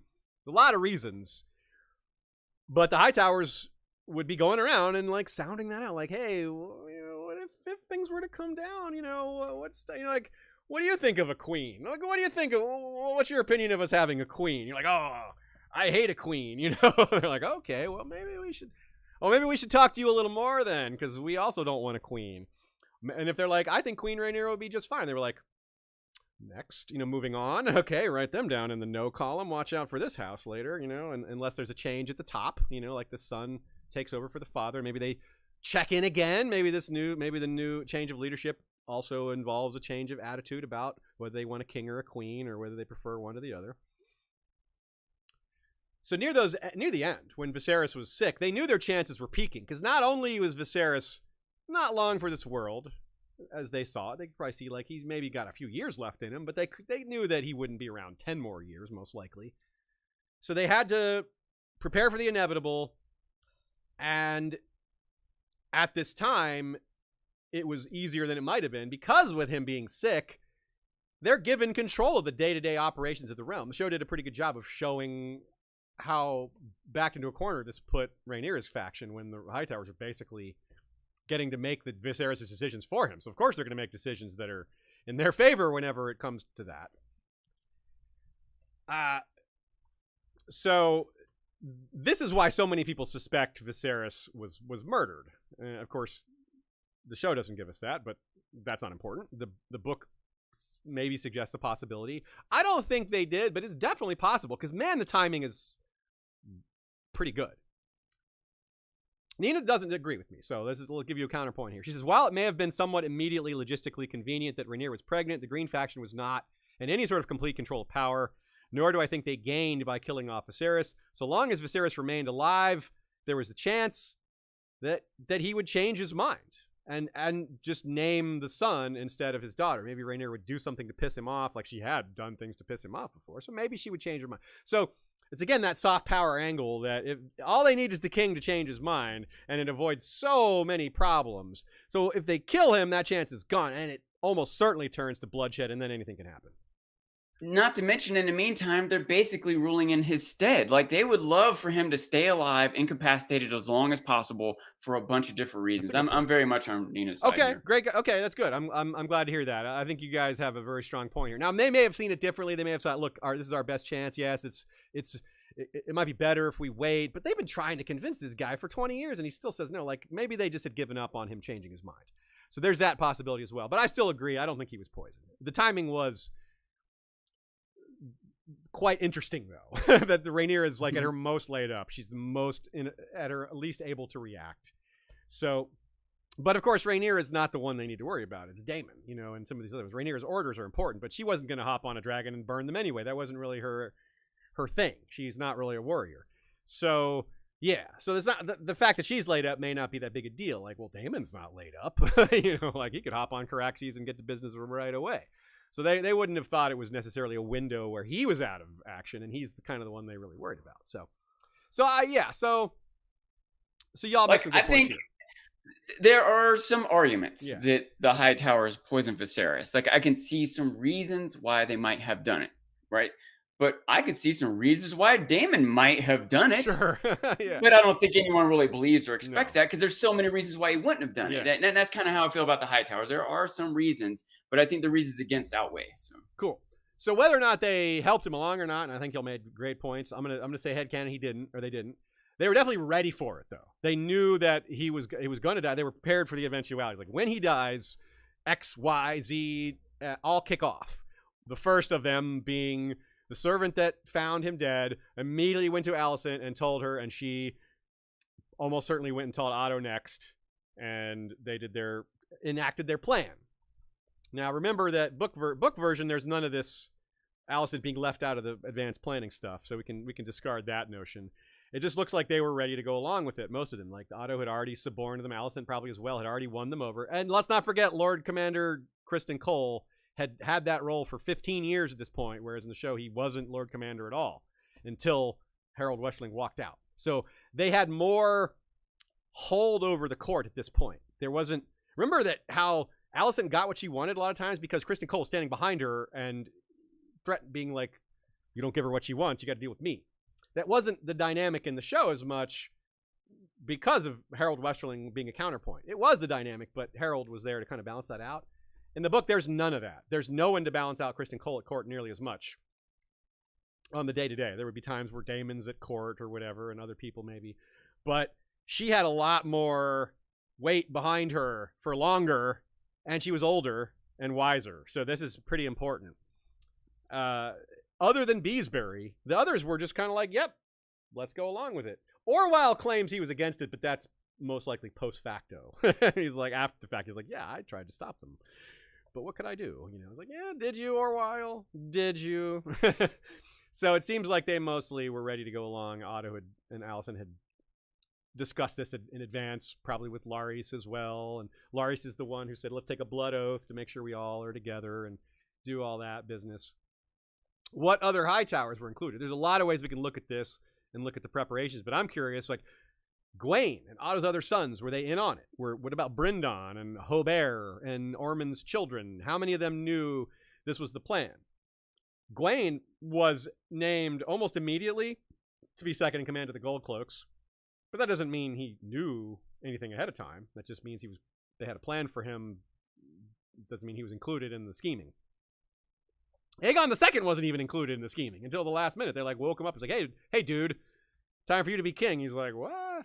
What kind of a brother steals his sister's birthright? It's like, you.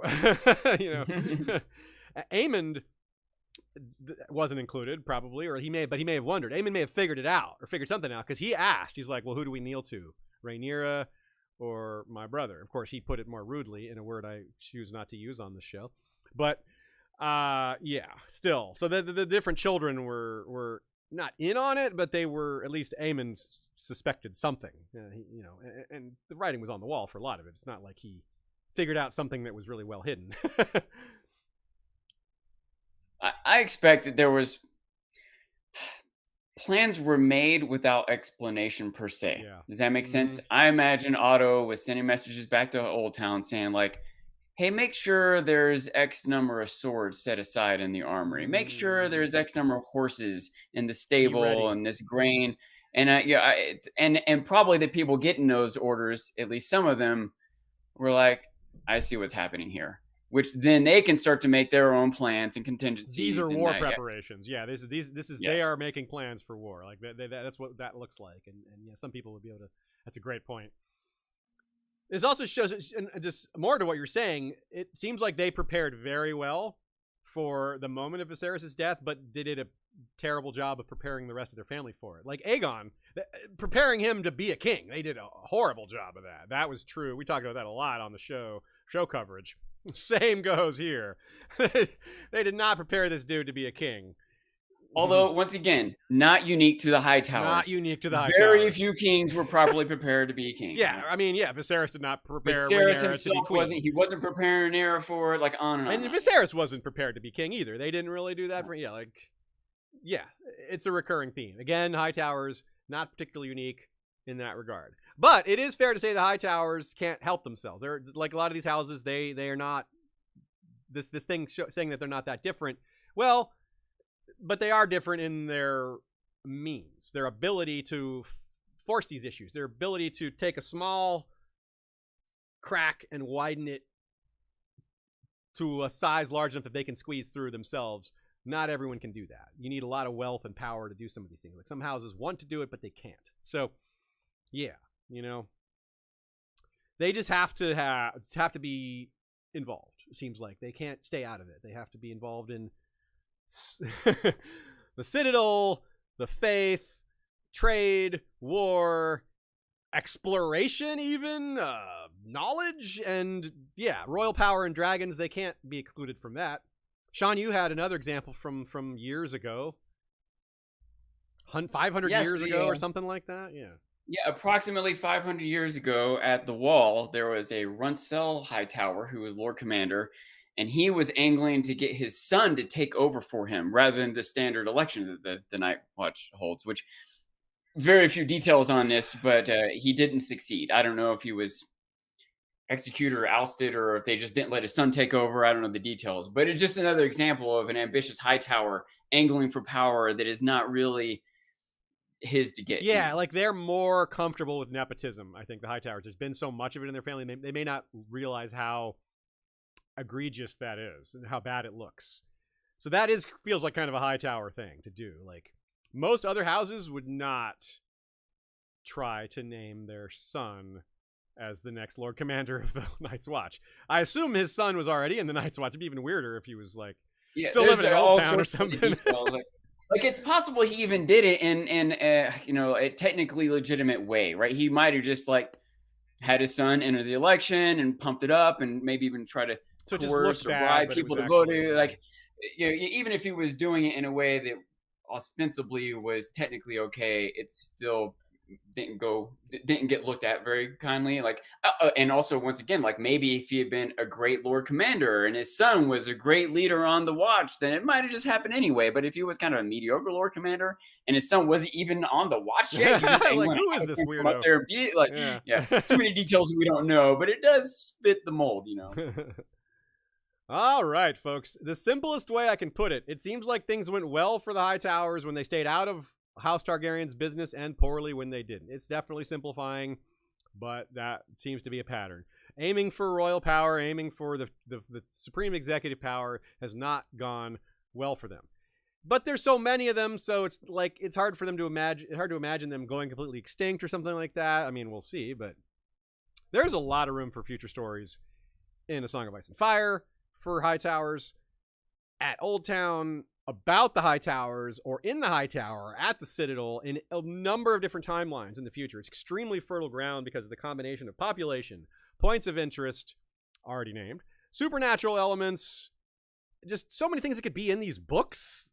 I mean, books at the Citadel, not just George R. R. Martin's books, but looking ahead to future productions and other books and things like that that will be made available to us.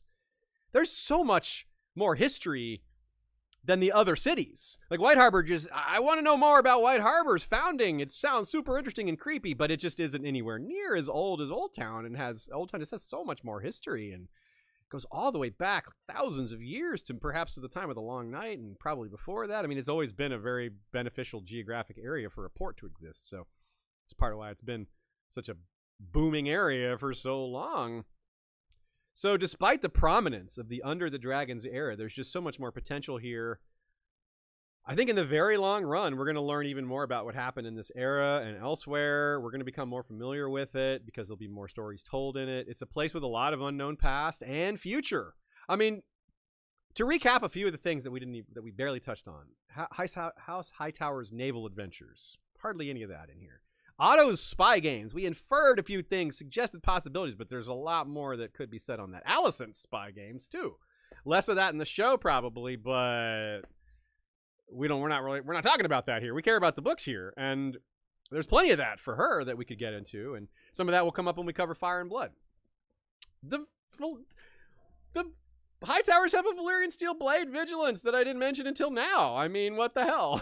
Like, that's another interesting point. So yeah, there's just so much going on there, let alone how little we know about the actual Hightower itself. I mean, fertile ground. That oily black base, the idea that it seems like even the origins of Hightower are unknown, or Old Town, there's just been there as long as anyone remembers. There's not even like a myth to where it came from, right? Like maybe like a hint of a myth or something, but it's like a common thing that I feel at the end of an episode here. I'm like, we covered so much and didn't cover so much.